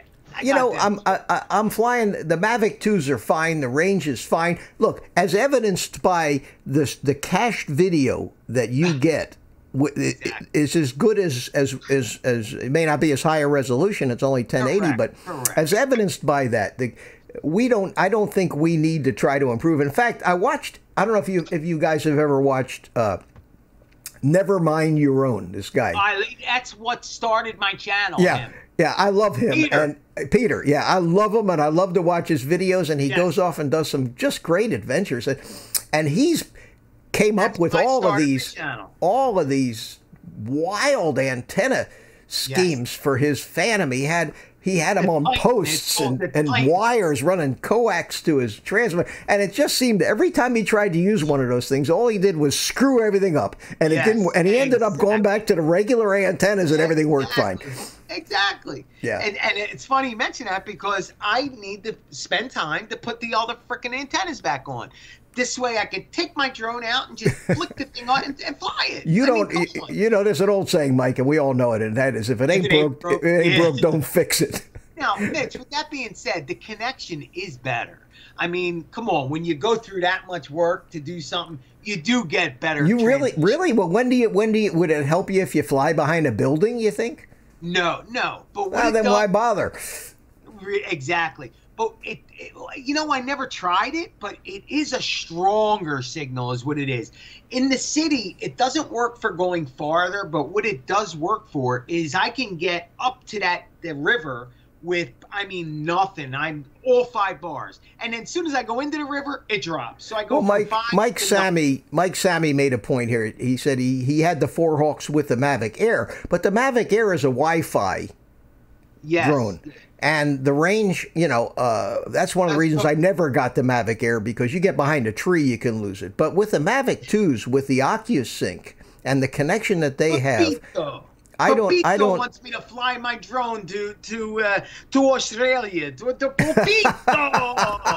Popito. That doesn't sound like an Australian name. I know. The name is Italian, Popito. Popito, yeah. Here, I got. Crikey! There you go. Popito. Did you hear that? Did you hear that? I'm using one of my sound effects. Crikey! I keep waiting. I didn't hear it. You didn't hear it? No. Well, you won't hear it unless you're on the stream. It said, crikey. Yourself, Mitch. Oh, crikey. Popito. Crikey. Anyway. Okay. Hey, Mike, I'll tell you what. It's Jesus, after 9 o'clock, time really flies when you're having fun. What are your plans? You going to go flying? I don't know. Mikey's getting in touch with me. What Mikey really wants is he's been sticking it to me, this son of a bitch. He's sticking it to me because he bought a new iPad the 11-inch iPad, and he caught a deal, dude, that was like stupid cheap, like $200 and some odd dollars. Yeah, well, that's it. My son just bought one of those. You can walk into Best Buy right now and get the latest generation iPad 9.7 inch for $279. Yes, yeah. Mitch, you can't do. That's the best. It's got the A10 processor in it. My son, you know, my son just got one of my. I gave my son my old Mavic. Popito, get one, Popito. Calm down, Michael. Yeah. I got to calm Michael down every once in a while. Hey, Mike, my son, you know, I gave him my Mavic, my original Mavic Pro. And he didn't like using his cell phone, so he says, "I got to get an iPad." So I said, "Well, I hear that the new iPad, the new version, the newest iPad, not an iPad anything in particular, just an iPad." So we went to Best Buy and they had them for $279, 32 gigs of RAM, which is enough. Yes. It's got the A10. It's got the A10 processor, so it's 2 generations ahead of the iPad Mini. And the difference in performance, because the iPad Mini's got the A8, if I'm not mistaken.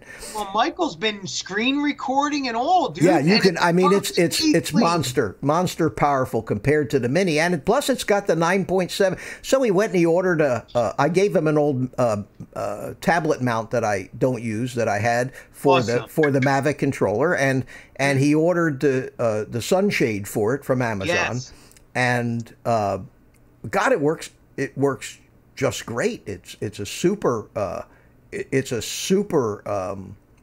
solution. And for $279, you know, I use the 7.85 Crystal Sky, which I wouldn't trade for anything. That is just a superior solution. But if I didn't have that, I would run right out and buy myself one of these new iPads. I would love that, but that's $1,000. Well, no, Mike. There's two different levels. You have, and this is where a lot of people are confused. Yeah, there's what they call a high bright, correct, which is like $7.99, I think, and then the ultra bright. And the way to tell the difference is if you look at them in the upper right hand corner of the bezel, the ultralight has a U. Oh, okay. And I've seen guys trying to pawn off the high brights on these forums as ultra brights, and there's no U there in the picture they took. Gotcha. So you know they're trying to. The difference is 1,000 nits versus 2,000 nits. The 1,000. I think if I'm going to go, I would get the ultra bright one. You don't need it. You don't need it. I'll tell you what, Mike. The 1,000 nit screen is plenty enough, and I got the actual combination hood and cover. And with that just clamps onto it. It's so convenient because when you close it, it's actually covered. You saw that video I made about my control. And you just pop it open and the sides flip out and it works great. And there's never a time I can't see that. I can't see that. And you live in Florida. So and I live in Florida. And that thing is so good because it's one of the biggest features if you're doing any kind of commercial work that I found to be a real plus is it's got 2 SD card slots. Yeah, so what you do is you've just filmed something that's the whole job, and it's there, and you filmed it, and it's on your SD card, and it's never going to happen again, and you're getting paid to do this. So you take the SD card out of your drone, you stick it into the other slot on that Crystal Sky, and you say, make a copy of those files onto the other SD card that's in the Crystal Sky, and right away. Give it to the client right there. No, not just give it to the client, just to have a backup. Now you got a backup of it. You got 2 copies of this thing, and what a difference. You're not going to lose it. Mitch, does it take a while to do that? No, it takes to copy maybe 5 gigabytes worth of stuff. Take about 5 minutes. Okay. Can you do anything else on it? Can you edit with it? You can run, you can side load any of the Android. Powerful enough, I guess. Yeah, it's fairly powerful, but you can side load. It's not as powerful as an iPad, the new iPad, but you can run screen recorders. You can side load these different. You can side load apps. I didn't buy it as a tablet replacement, but for actually using and photographing and flying the drone, it makes a huge difference for me. And I'm not trying to sell anybody one of these things. No, I agree with you. I mean, that's that's another reason why I almost crashed the drone in chasing them boats. If I'd have been able to see what I was doing, I would have gotten better footage. So much of that video, I could not see how low I was. I mean, I could see a little bit of what I was doing, but pretty much, you know, I don't want to say I was flying blind because I wasn't, but I couldn't see detail because of the brightness. And that is the downfall of the iPad or of the Mini. It's just not bright, especially in daylight. Now at nighttime, it's beautiful, or early in the morning. But oh my God, I would kill to have a crystal sky just for that reason alone. Moto Matman has you know, I made the comment that I didn't buy the Mavic Air because it was basic Wi-Fi, and don't get me wrong, I am not putting that drone down. That is a great drone, and in a lot of respects, I decided to buy a Mavic 1 Pro, a Mavic 1 instead of the Mavic Air solely because of the OcuSync. And I didn't buy the Mavic Air, but the Mavic Air has a better camera, and actually I believe takes better video than it's 100 megabits. It takes better video than the original Mavic Pro. But for me, what was more important for me was that the Mavic Pro was much quieter than the Mavic Air. The Mavic Air is a noisy little drone, and I needed something that was quieter, and I wanted something that didn't just rely on Wi-Fi. And I may have been wrong, but I basically formed that opinion from just watching God knows how many reviews on YouTube of these different of these two different drones, and I watched some guys with the Mavic Airs when they got down behind the trees, their video signal kind of faltered, and that didn't happen on the Mavic Pro. You know, speaking of Mitch, you know, Roger Price is saying too that he was discussing the differences in the two, the Mavic Pro versus Wi-Fi. And I'll be honest with you, I think I was sharing this with you. The Mavic Air, I love the drone. It's useless in a city, absolutely useless, unless whatever I'm filming, I'm going to be filming within 1,000 feet, and it's got to be high. Because even at 400 feet away from my home point, until I get out of them Wi-Fi bubbles, I get glitching, skipping, and jumping. Once I get to about 350, my everything smooths out. And so for that purpose, it's just worthless in the city. I don't trust it because, you know, how do you fly something you can't see where you're at? You can't see it. So, you know, and it's so small. Go 500 feet away. It's hard to physically get. So the anything with OcuSync is just leaps and bounds. Yeah, because you're subject to all the interference, and you're in a densely populated area. You know, you've got 2,000 different Wi-Fi hotspots. You know, within the area that you're flying, and that's the stability. You know, the OcuSync has that stability, and then with the Mavic 2s, my God, they kicked it up a notch because then it has the hopping, the frequency hopping, where it goes from 5.8 to 2.4. So I mean, phew, how could you beat that? It's doing it all on its own. Yeah, I agree, Mike, and for that reason. But you know, there are times when I see a real deal come up on the forums, and another that's going to be a subject of one of my morning streams. Is going to be actually looking at the forums for deals, because I have found deals on this stuff. I paid less than $500 for my Crystal Sky 7.85. It was, from all intents and purposes, absolutely brand new. I doubt that it had been turned on for 30 minutes total when I got it. And I went on, I mean, I found it on one of the forums classified sections, and I saved myself at least $300 buying it, quote, used. And I have bought drones, deals that these guys just want to give them away, and there's ways to buy, and there are deals out there. People are selling. If you want to buy a Mavic 1, for example, you can find an It's original funny you mention Mavic Pro with a Flymore kit with all the batteries and everything like that in brand new condition, hardly ever used, with a case, with all the gadgets, with extra props, with everything in the world. Let me put something out there now that you mentioned that. Philly Drone Life is broke. Philly needs money. I need money.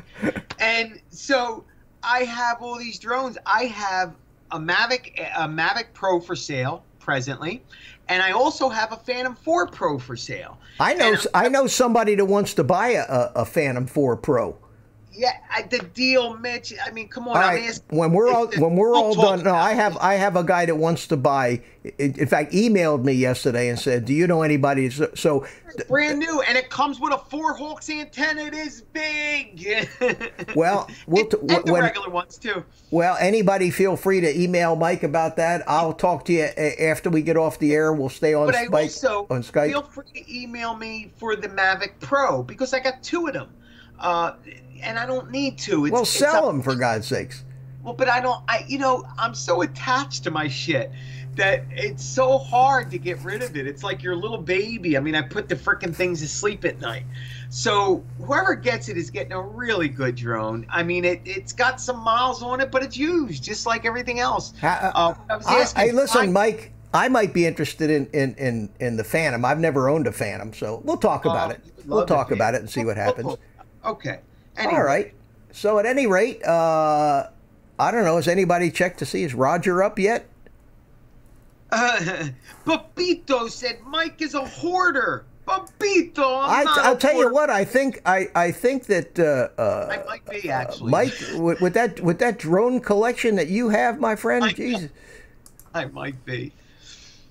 You don't understand. Papito. Where is Canadian Drone Hub this morning? Is Roger okay? Because I'm just looking and I don't see that he's live this morning, and I haven't seen him come in here. Anybody? Paul, do you know what happened to Roger this morning? Well, I didn't. Hey, Paul Murray says even cars have Wi-Fi today. They do. They do. Freaking think about that. But wow. I'm worried about Roger. What happened to Roger this morning? It's not like him to not be there at 9 o'clock, and it's not like him to not come into my stream and say good morning before he goes on. But I just looked to see if his live stream was up. They were getting bad weather yesterday. They were getting like really. I mean, we got the high winds, but I know Canada where he's at was getting like 80-mile-an-hour winds, all kinds of thing. Oh, he's shoveling. Suspects he's shoveling snow. Oh God! Shoveling snow. That's what Roger Price says, anyway. Oh, okay. Well, I'll tell you what. We'll Mike, are you good? We stick it out a little while longer. Why not? I'm good. Yeah, I'm good. Hey, maybe we could use this as a test to see if we can't bring somebody else in at the same time. It's your show. Wow. Hey, Paul Murray, if you're out there and you want to try to Skype in here with us, just say so in the chat, and maybe we can.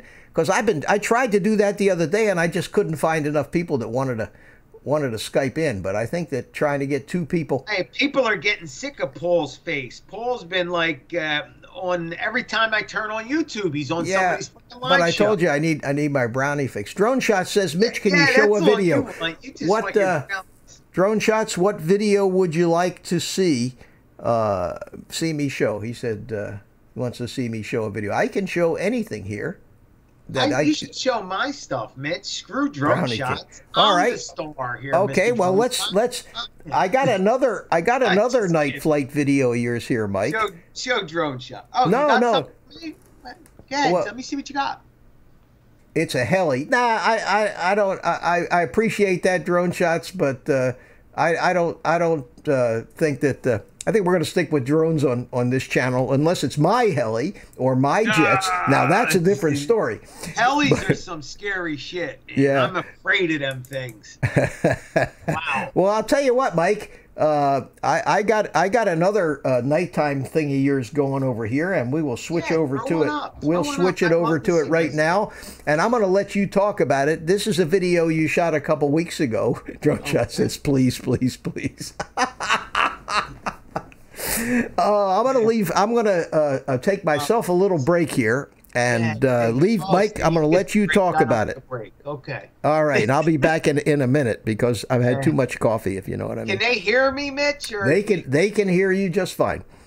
All right, so we don't need Mitch anymore. It's the Philly Show. Woo! Okay. All right, so here we go. What do we got? Is this the end of the show? Oh, this is the one. Okay, so get this out. So check this out, guys. So I get all the way up in the air, and I think I'm all good, and guess what I forgot? I think this is the one where I forgot to turn my freaking lights on. Yeah, this is, let me see. Let me see.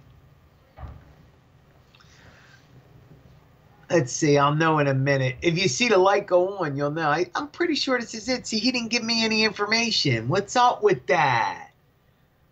Oh, we got to rip into him, guys. We got to do something about this. So I'm watching, in case you're wondering why I'm looking this way, I got another computer screen here. And so I got it on silent, but I'm watching it. Yeah, this is it. So this is a building, guy. They're putting up, this was an empty lot, and they're building like 7 or 8 $400,000 condos, which is ridiculous. To live in a freaking ghetto. Could you imagine that? Spending $430 grand to live in a freaking next to me. Oh man. Anyway, let me see. Let me see if the lights go on. Yep, that's it. This is the one. Yeah, I got it all the way up here. It was all ready to go, and I forgot to turn them lights, the LEDs, the Firehouse LEDs on. They need to put them on some kind of remote control. And it's surprising. Like, you would think, see, you could see a little shadow off of the building, but you would think that you would see them. I mean, guys, these things are freaking blinding. I don't know why that whole side of the building ain't lit, but it should be. So, yeah. Yeah. Look at that. I love that view, man. I just love the busyness of it. And it's just, you know, I think Ludicat said that it looked like Batman. There's a scene in Batman, I guess, when they're going into the city. But it does, now that I look at it, just the lights and the darkness of it all. It reminds me of Batman now. Every time I go up in the air at night, I think of Batman. So, yeah, my resolution ain't too good what I'm looking at. I think it's only on 720, and I don't know why. It should, this did come to me in 1080, so it should have been playing in 1080, but whatever. Yeah.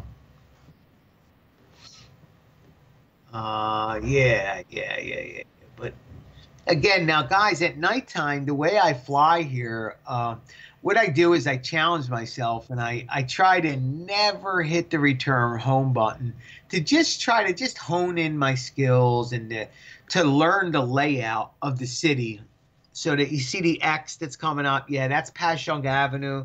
So that's another visual point for me to look at when I'm in the sky.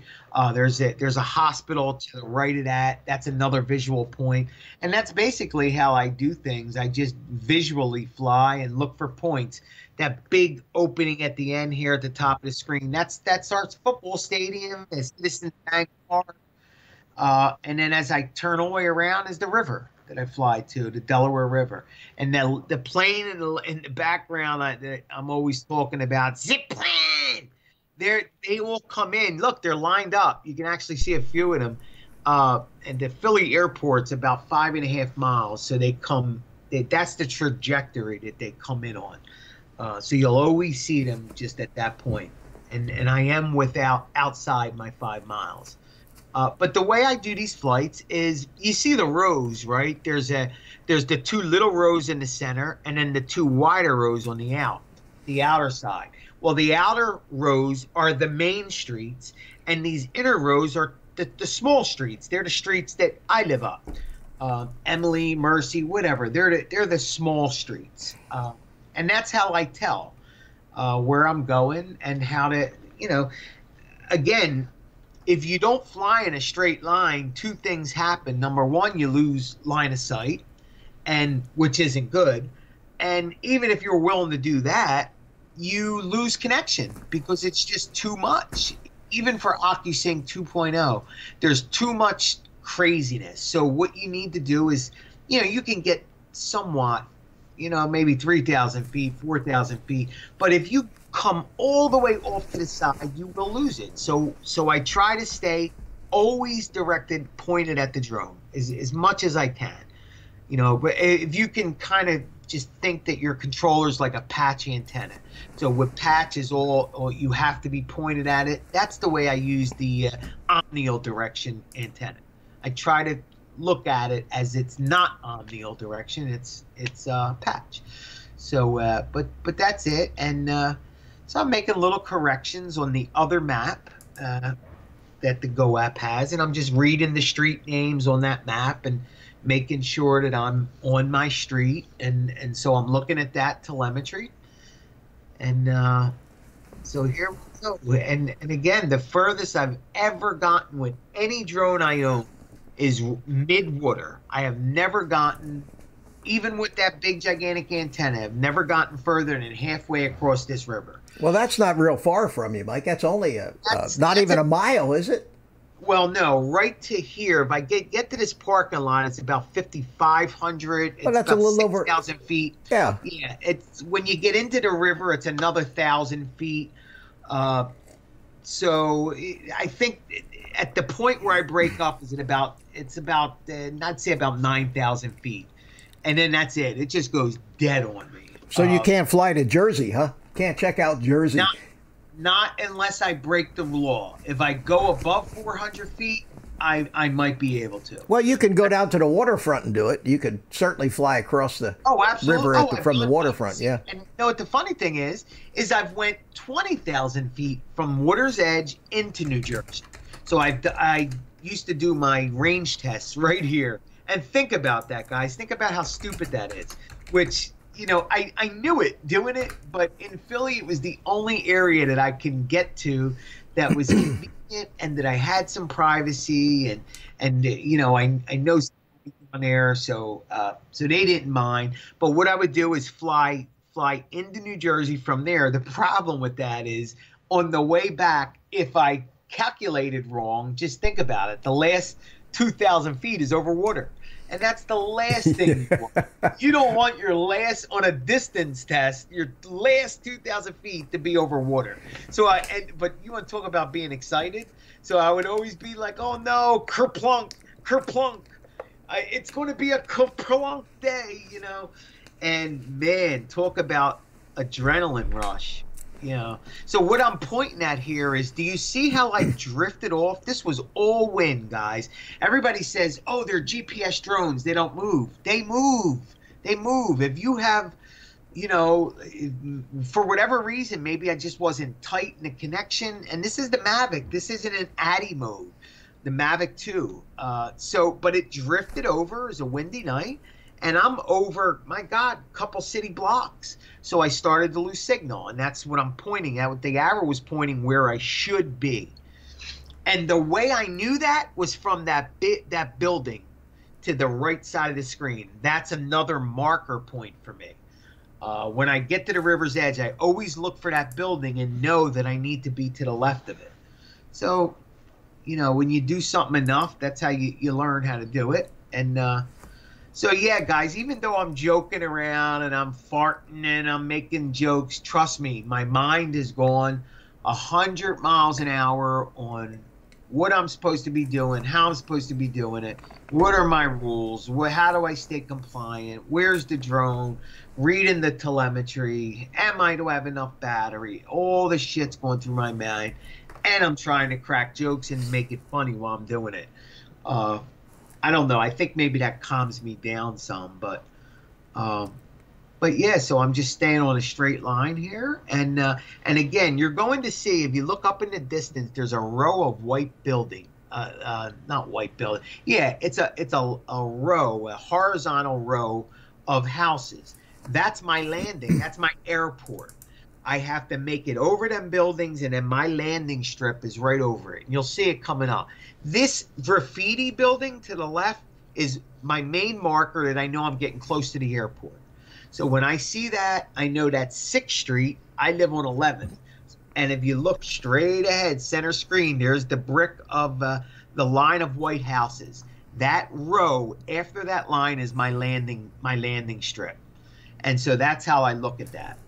So I know at that point, when I see that building, I could start descending slowly, coming in for a landing. That right there is about 1,500 feet away. I'm memorized it from doing, you know, so many of these flights. So I'm just looking around, making sure I'm safe. There's nobody under me. There's no crowds of people. Again, I choose real late at night or real early. So these are the houses. And now I know I'm a little high actually on this one. I normally come a lot lower. But taking one last look at the city, and I'll come in sideways. Now, a lot of times, this building, and that's how, again, I noted the other one's coming up. This building is about exactly 1,100 feet away from my home point. So when I'm coming backwards, I almost hit this building when I first was flying, and that's how I remember it. And the Mavic Pro 1 that didn't have obstacle avoidance in the back. So I would always come backwards and then turned around, and through the grace of God, I didn't hit it. But man, did it wake me up, and I didn't make that mistake again. So I know exactly where it's at, and I know where I need to be so that how high I need to be and on what side. So like I was saying, a lot of times I'll come in and I'll check my battery when I get to my landing strip. And if I'm still good on battery, I'll keep going. I fly right over my own point, and I'll fly a mile in the other direction. And it's just so amazing, so amazing. And nighttime flights, guys, are so relaxing. Really, Mike, you find... They relax me, but at the same time, it's very challenging because once the drone goes up, you're pretty much lost. I mean, to say that you're not, I'd be lying. Look at it. I mean, I don't know where my home point's at without reading the telemetry, without looking at a map, because you can't see. It's not like I have daylight visioning. I can't see anything, you know, and all the blocks, all the squares look alike. So, but there's a calmness. I don't know how or why. There's just a peace or serenity in that. And then it's like I said, maybe because the brain is working overtime on all the other stuff that it calms me down some, you know. Now at the same time, it also gets you nervous. So at nighttime, you should always be landing with more battery. Everything at least this is the way I fly. When I fly at night, I do everything in excess. Everything. I check the props extra more. I land with extra battery. I just always save that little extra because you never know what's going on or what can happen at night. And this has happened to me. I've gotten lost and couldn't find my way back home. And then I hit return to home. But guys, it doesn't always work. And then it works 99.8% of the time, but I've had that 0.2% where I've hit it. I've hit return to home, and it went in the opposite direction. And wow, I can't. I've never heard of that happening. Yes, well, I screwed up my compass. I screwed up a compass calibration. It was again pilot error, but I did a compass calibration with magnetic interference, so it didn't know where my home point was. And you're flying along, and you go to hit home, and I'm headed over to Jersey. So now what do? There is no return to home. You better get your ass home. So, and the sad thing about that is I had like 20% battery, and I was all the way down by the river. Where the hell is my home? And you learn real quick, you know, points, visual points. So I started doing flights and just concentrating on that. Okay, when I get here, what does it look like? Okay, that looks there, that looks there. Okay, come home, land. Let me go up again. Okay, I'm in that spot. Oh wow, that's cool. That's there, this is there. Let me go a little further. And then you keep going a little further until you memorize the layout. You know, it's no different than you know, reading your telemetry, learning the map, learning all that, and then trusting it. Again, what I'm pointing at here, see, you guys can't see, there is so many freaking things. There are wires coming across. There's poles. There's traffic coming down 11th Street. Not a lot, but that one wire you're seeing, there's 3 others that you're not seeing on the other side of the street that are there you go. The little one comes into a plate right there. It's black. But that's a double set of wires. That ain't just one wire. There's 2 of them there. And then where I'm standing, there's wires on the pole to the opposite side. So it's just like threading a freaking needle. And the lights really help. And the other thing that really helps, guys, is the center point. You have to use a center point. And I use it actually day and night. But you mean on your screen? You mean having a crosshairs or grid on your screen? Yeah. Yeah, I like that too. Boy, that is some bright light. I love that light on the bottom of the Mavic too. I have one of my buttons set to turn it on and off manually because it's kind of cool. Same here. At night I put it on the C1 button, and then when I get close to home I flick it on so I can see that as well as the firehouse lights. But yeah, so that's a basic night flight, and I tell you, after one of them, one battery, I'm good. I mean, I come in, I am good to go. I could sleep good. I don't need any more flying. It takes it all out of your system, man. Let me say hello to a couple people that I see are coming in here. I see Introvert FPV. How are you, my friend? Going to go ahead and for a minute, go ahead, Mike. I'm going to go ahead and give you a moderator's wrench, and I see that Ultimate YouTube. How you doing, my friend? I guess Roger's out of action this morning, so everybody's going to come visit me. And I would have closed this down if, out of respect to Roger when he came on, but I'm concerned that he's okay. I haven't seen him yet this morning, and hope that he's doing okay. And he's just out there basically shoveling snow. And Rodney Bell. Hey, Rodney, how are you, my friend? Good to see you. Good to see you. You're at work. I used to do that. I remember those days. Anyway, good to see you. Glad you stopped by. Everybody, it's really amazing, the whole Canadian Drone Hub crew is running around going, "Oh no, where's Roger? Where's Roger?" We all feel you kind of feel homeless. You get so used to having a place to drop in and say hi in the morning, and then he's not there. And Paul Drone Bum, thanks so much for the compliment. I appreciate that, and you take care of yourself, my friend, and have a great day there. And I don't know how much longer we're going to keep this up. I was kind of talking to Paul Murray about maybe trying to come in on Skype with me. You do it. Hey, my friend, how are you? Good to see you. I haven't seen you around in a while, but thanks for stopping in. Appreciate that. I know who you are. We're gonna give you a wrench here so you can feel right at home. And see, Jim Wallace is still with us. Hiya, Jim. And if any of you didn't see this earlier, Jim has made me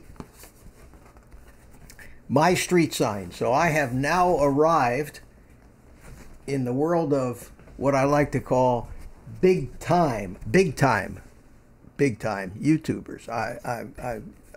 I used to be a little time YouTuber, and now I'm a big time YouTuber. So I've got myself a street sign, and I appreciate it. Now I just have to figure out where I'm going to hang it up so that it shows up in the different scenes that I have.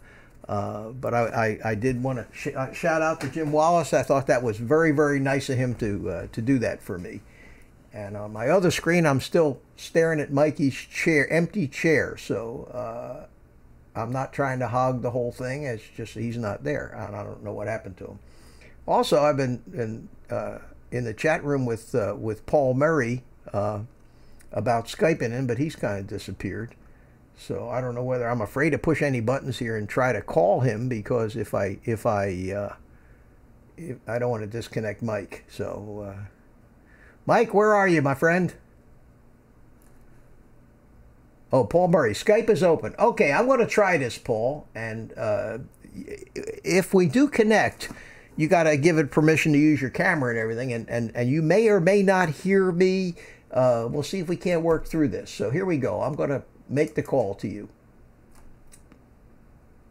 Paul Murray isn't online. Now, I used your netzero.net email address. Does your Skype account have a different address than that? Or, you know, or do you have a different login for Windows, let's say? At any rate, if we can't, I need to know what your Skype name or which email address that you are using. And if you don't want to put it in a public chat, I understand. You can email it to me. You've got my email address. And I'll just go ahead and open my email up here in case you do. 1 second, guys. I hope you appreciate the fact that I have moderated my use of the sound effects this morning. I'm trying to behave myself. In fact, I haven't used them in so long that the tablet shut itself off. But I have been moderating it. Limited time offer. No purchase necessary. Offer valid at participating locations. Void where prohibited. No animals were harmed during the production of this soundboard. Subject to change without notice. Side effects include dry mouth, occasional pig snort or two, sore stomach, teary eyes, achy jaws, and whatever tingles well. Laughing heart.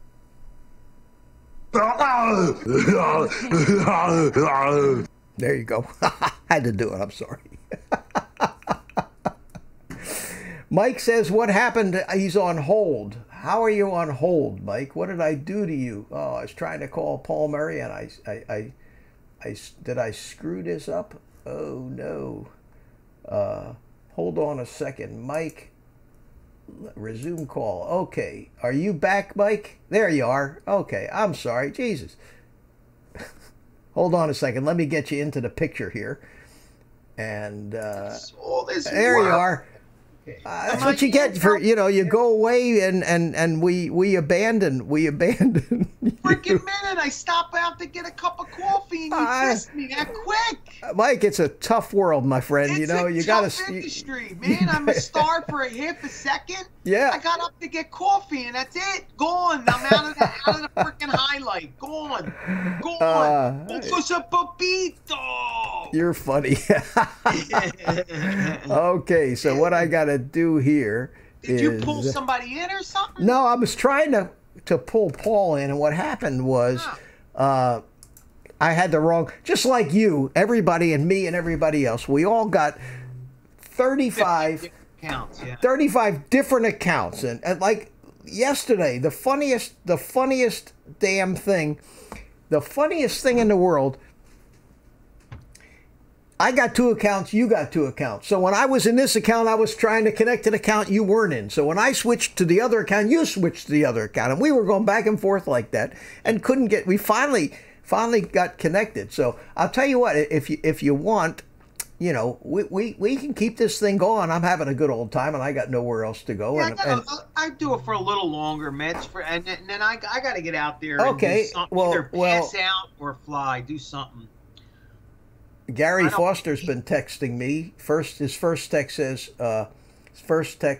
my Skype is open, and then the second text is, no, it's not. Okay, Paul's sitting there. So what I'm going to try to do, Mike, is I'm going to try to bring Paul in, and you may be put on hold for a second, but we'll see what happens. So what I need to do is I need to hit this one, and I need to paste the email address that Paul sent me into, and I need to click on that.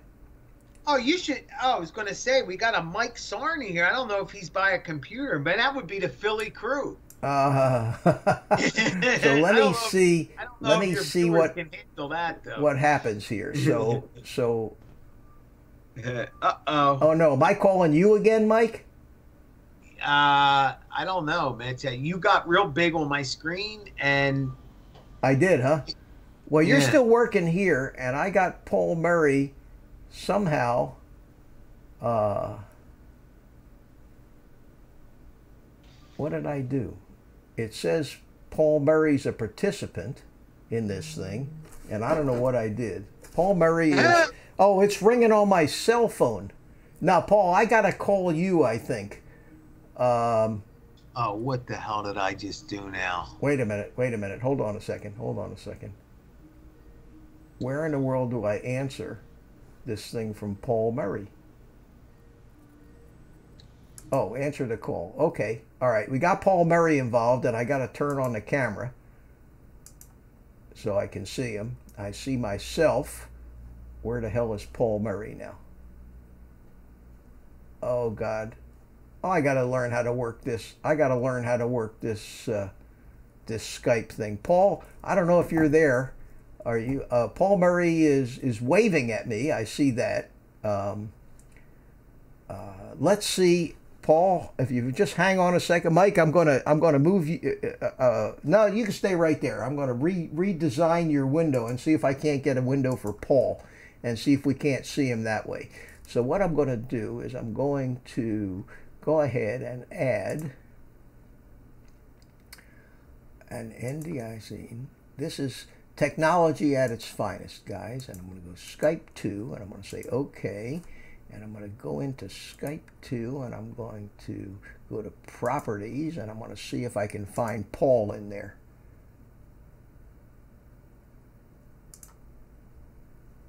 And I don't see an NDI thing.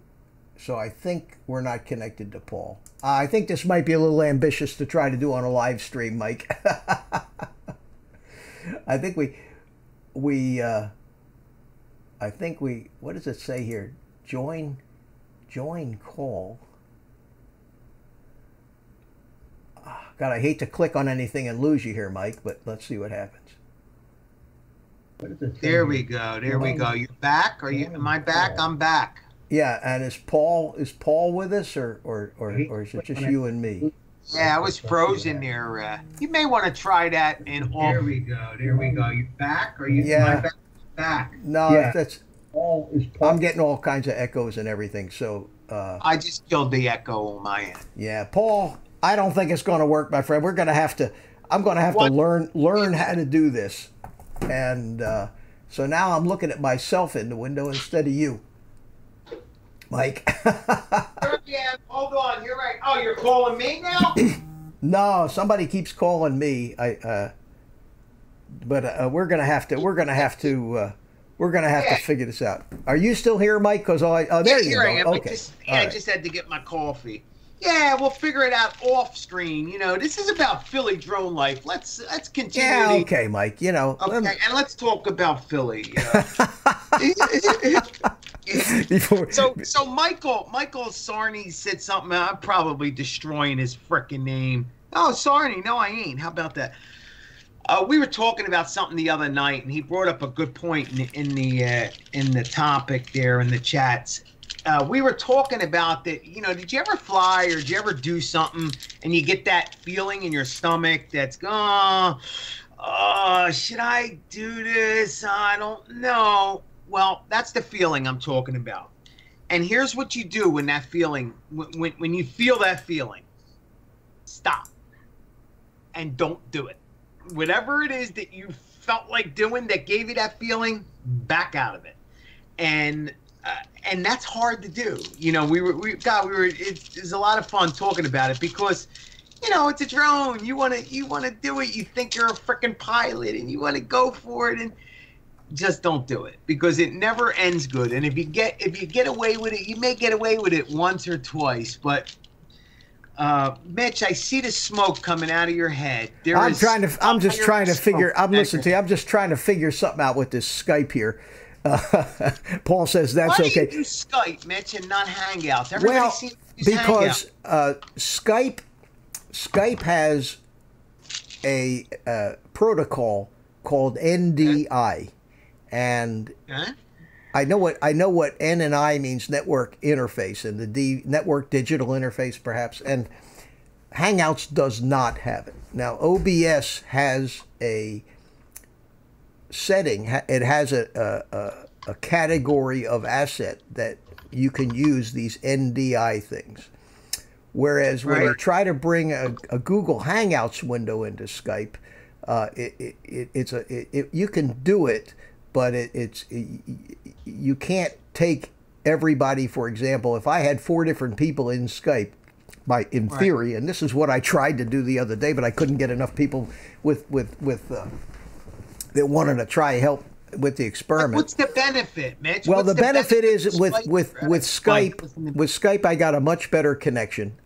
I got a better picture of you. I can do whatever I want with it. I can stick you in, like I stuck you in that little window down at the bottom of your videos. I can put you in a picture frame, hang you on the wall.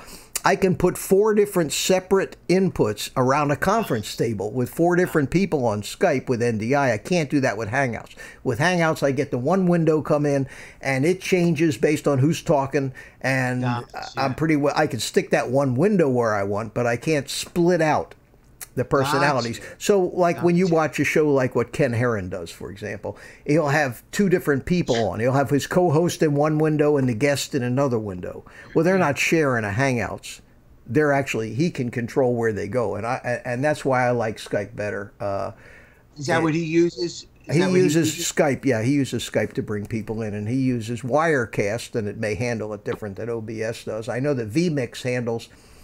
They have their own little protocol for bringing people in, but you know, we're all amateur broadcast engineers doing this stuff anyway. I see that Roger has said that he came into our chat and he says he's home now. I'm going to say hello. Oh, awesome! I'm glad he's among the living. I mean, I don't mind doing a morning show for him, but he's you know, he's got to show up. So we've been winging it. I'll tell you one thing, Mike, having you as a guest, there's never a shortage of things to talk about. You are the best. You are as good a guest as I could ever hope for. And thank you, Mitch. I think that you may, hopefully, if we don't get tired of each other, you may become a fixture. Kind of like Dan, you know, the other guys, like who's the bass player? What's his name on Ken Herron's? Dan? Is it Dan? Oh, the guy that does the weather. No, they got the news guy. I haven't. I unsubscribed to him. I told you a while ago. Yeah. Man, so all right. Well, we won't bash. We won't bash him. Drone Shot says he's trying to get 400 AGL to come in, and I see that. Dana, that's it, Dana. Mike, thank you. Dana, see now, I love Dana. I love Dana. I'll tell you what. If Ken Herron, if he can come onto my channel, if he subs me, I'll sub him back. Look, you know, you get to a point, Mike. I don't feel that way about him. I try to put myself in his place. I can only imagine with 80,000 plus subs that not only do you get pulled in 1,000 different directions. Everybody wants to be your best friend, but how in the world can you possibly keep up? How could you keep up with? How can you watch? You know, somebody. Well, the hell with you, Ken Herron. I put up a video and you didn't watch it, so I'm not gonna like it. How could you do that, for God's sakes? You know, I try to take an hour a day. And I sit down with my putrid little 450 subscribers or whatever I got and look at the subscriber feed and try to watch videos from people I subscribe to so that I can leave a comment on their video and say hello, because we all like to know that somebody is watching our video. And I know that when I get comments from the few friends that I've made on here and the few subscribers that I have, when I get those comments and somebody says, wow, that's a great video, Mitch, or thanks, Mitch, or we enjoyed this, that just makes it, that's what makes it worthwhile. That and the big bucks. You know, we all know that the big bucks are really the draw here. I might make $3 a day on Amazon with some of the links I put in my. You can't sneeze at that. You know what I mean? Hey, just to be clear, I don't even know the guy. I don't know him. So, like I said, we may be best friends if we ever met. I just, there's a lot of people to watch.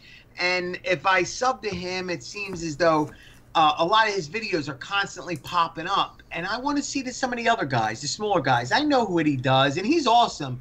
And every now and then I'll pop in, but I just would rather fill my screen up with some of the smaller guys for now, so I can get to their stuff. But I have nothing against them. I joke around, but it's same with Joey. I joke around. I don't even know him. How can I have something against a guy? I'll tell you what, he was very nice to me. Yeah, people said he's nice. Yeah, he was nice to me. I mean, I've never talked to him. I've never done anything except commented on his videos, and I sent him a couple of links and says, here, consider this for viewer video of the week. There's no getting around. There's no getting around. The guy's freaking talented. I mean, come on, he was in radio his whole life. But I will tell you this, Mike. I will tell you this. You know, he picked one of my videos. We've talked about this before. And you were on the show, right? Or, yeah, and he featured it. Awesome. He cut it up tremendously. He cut it up to. Hi, Roger. How are you? Roger's saying hello to me. Listen, Roger, I'm monitoring the internet, and so that when you come on, I will move everybody over to your stream en masse and go out and smoke this cigar that I've been sitting here smelling and lusting over because I haven't had my morning cigar yet. And I don't smoke in the house here, so I'm waiting for you. Do you inhale that, Mitch? Do you inhale a cigar? Never, you don't inhale it? Never have. Does my voice sound like the voice of a heavy smoker? No. I have been smoking cigars for 50 so what do you years. Get out of it then? Like you get a beautiful aroma, and it's very calming. It's like sucking on a pacifier. You know, I mean, it's just very relaxing. Yeah, but most cigar smokers who didn't go to cigars from cigarettes don't inhale. But cigarette smokers who say, you know, I'm going to switch to cigars, there's enough nicotine. There's as much nicotine in this one cigar as a pack of cigarettes. So if you start inhaling cigars, you're going to really... When we ever meet, when we meet, not when, if we ever. Yeah, we're going to get together. I want you to show me the right way to smoke a cigar. Oh, okay. Okay. Show me how it's done. How you light it, how you smoke it. A cigar like this. And you know, I've told people before, but I don't really push it because it's no big deal. But I am a partner in a cigar company. Oh, awesome. Yeah, called Palomino, Palomino cigars, and our website is palomino-cigars.com. And we make some really nice little cigars. Yeah, we make beautiful cigars, and we make them down in the Dominican Republic, and my partner Silvio has an importing license. He brings them in, and I have a website, and we don't promote it, we don't push it, but we sell a few. The main reason that I did this was so that I could have cigars to smoke and not have to spend a fortune. The band, I don't know if you can see the band, if this will focus on it or not. Let me see if I can get the camera to focus close here. You make any money on them, Mitch? Nah, I get cigars to smoke, but that band that's on there, that gold, I actually did the graphics and designed that and sent the camera ready stuff. That Jim Wallace would appreciate that, and do all the bands and design the website. Here, I'll show it to you on the Skype camera there so you can see it, Mike. Oh, that's cool, dude. Yeah, here, let me see if I can. There you go, Mike. See I'm liking that, Mitch. That is sweet. Yeah, and it enables me to be able, because otherwise you'd pay $6, $8, $10 a stick for these things if you went into a cigar shop. And wow, that's I smoke 3 cigars a day, so that's $1,000 a month habit right there if you're smoking $10 cigars. When you smoke a cigar, Mitch, you smoke the whole thing? Like, how far down do you smoke? Right down, about 2/3 of it. Okay, and then it's trash? And then, because, you know, the first third of the cigar acts as a filter, really. Oh. And I mean, you could smoke this thing until you spit out the ashes, but the flavor, the best flavor is to smoke it right down to about where the ring ends. Gotcha. And for people who don't know why cigars have rings on them, and these days people think that cigar bands are just for fancy and for promotional, is from way back in the day when ladies would smoke cigars too. they put the ring on it so that their gloves, like they were wearing white gloves, would keep from getting the cigars getting, you know, staining their gloves, and that's where the rings came from. Amazing. Absolutely amazing. Oh yeah, there's a story to everything. So I'm sitting here just jonesing.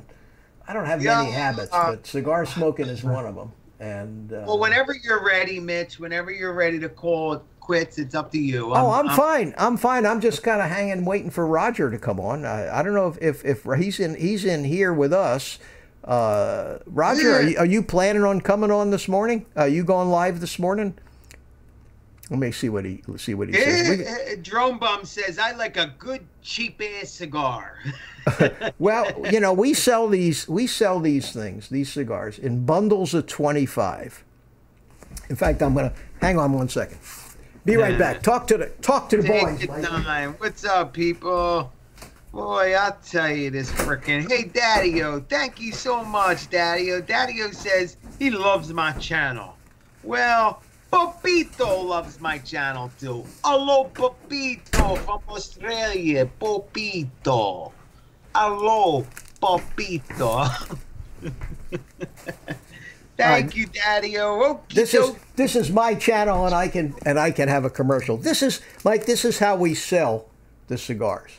I can't see, Mitch. You're holding it up in the air. Well, I'm holding it up to their camera. I'll hold it to your camera. There you go. See what it looks like? That looks. Oh, Mitch, come on. You got to send one of them my way. Okay, these are bundles of 25 cigars, and this is how we sell them. We don't cigar boxes. You know, the boxes that people make cigars in. They cost about $5-6 a piece to have made. So we try to keep it down. We want to sell a cigar itself that is the same quality as something you'd pay $10 a stick for in a cigar shop. We want to try to make it affordable, so we do it out the box. We bring them in these bundles. We sell a bundle of 25 like this, with shipping and everything included, for like $95. So that's a little less than $4 a stick. So it's really less than half of what you'd pay for a cigar like this. And we only sell online. We don't sell through stores, and we don't sell much. The problem with being in the cigar business is the federal government, just like the problem with drones and everything else, is taxes. The Obama administration, well, not just the taxes, but the Obama administration turned the regulation of the cigar industry over to the FDA. And that's when it started. They started with these. Who had it before then? The ATF, alcohol, tobacco, and firearms. Oh, but that's what you would think it would be. Yeah, but the FDA is treating it like it's a drug, and they want, so to try to get a new brand of cigar through, you have to have all kinds of testing done on it and get approval. Jesus. It's like getting a drug approved. Can cost $100,000 or more. And the reason we can still bring cigars in now is because they have grandfathered those people that have had cigars before 2007. And my partner's been bringing this particular cigar in for a long time, so we can still bring them in. But it's dramatically limited what cigar companies are willing to do in coming up with new cigars, and we're all very unsure of what the future is. They're trying to exempt premium cigars, which is what these are. The whole thing started out because kids are vaping. So they turned this all over to the FDA because kids are vaping, and it's turned out that it's taken good cigars away from guys like me who are not abusing it, and it's not a problem.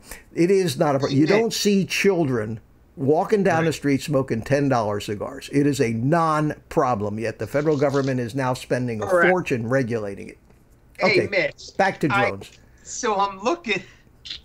I have your show off to the side here. Yeah. And as I'm talking to you, I'm noticing here, and I'm seeing the way I look.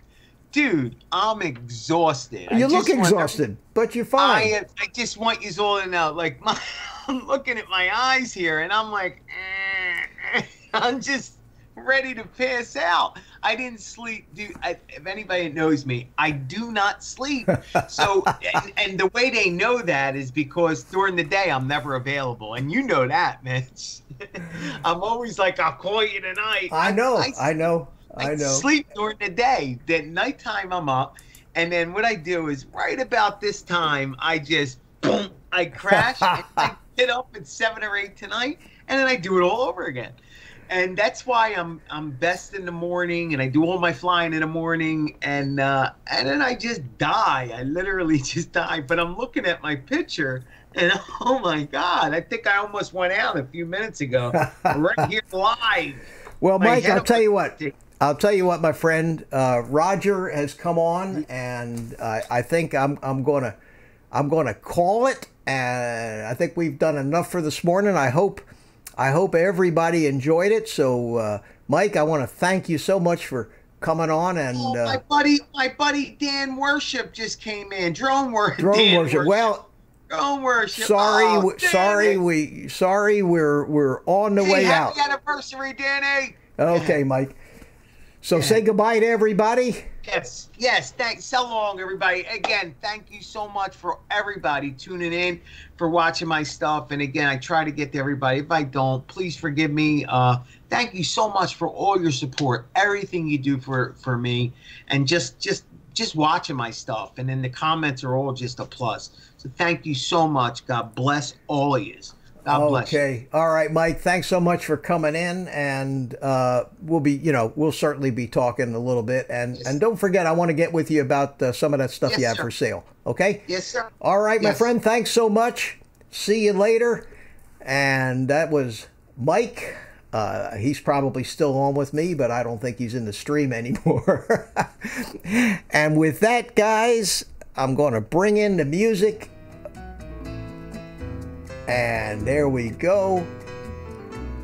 And I see we've lost half our people already to probably the Canadian Drone Hub, and I can take a hint. So with that, I'm going to say goodbye to everybody. And as usual, I'm going to give every one of you the day off, the rest of the day off. You take it, you go out there and you play with your drone, and you all have a great day. So take care, everybody.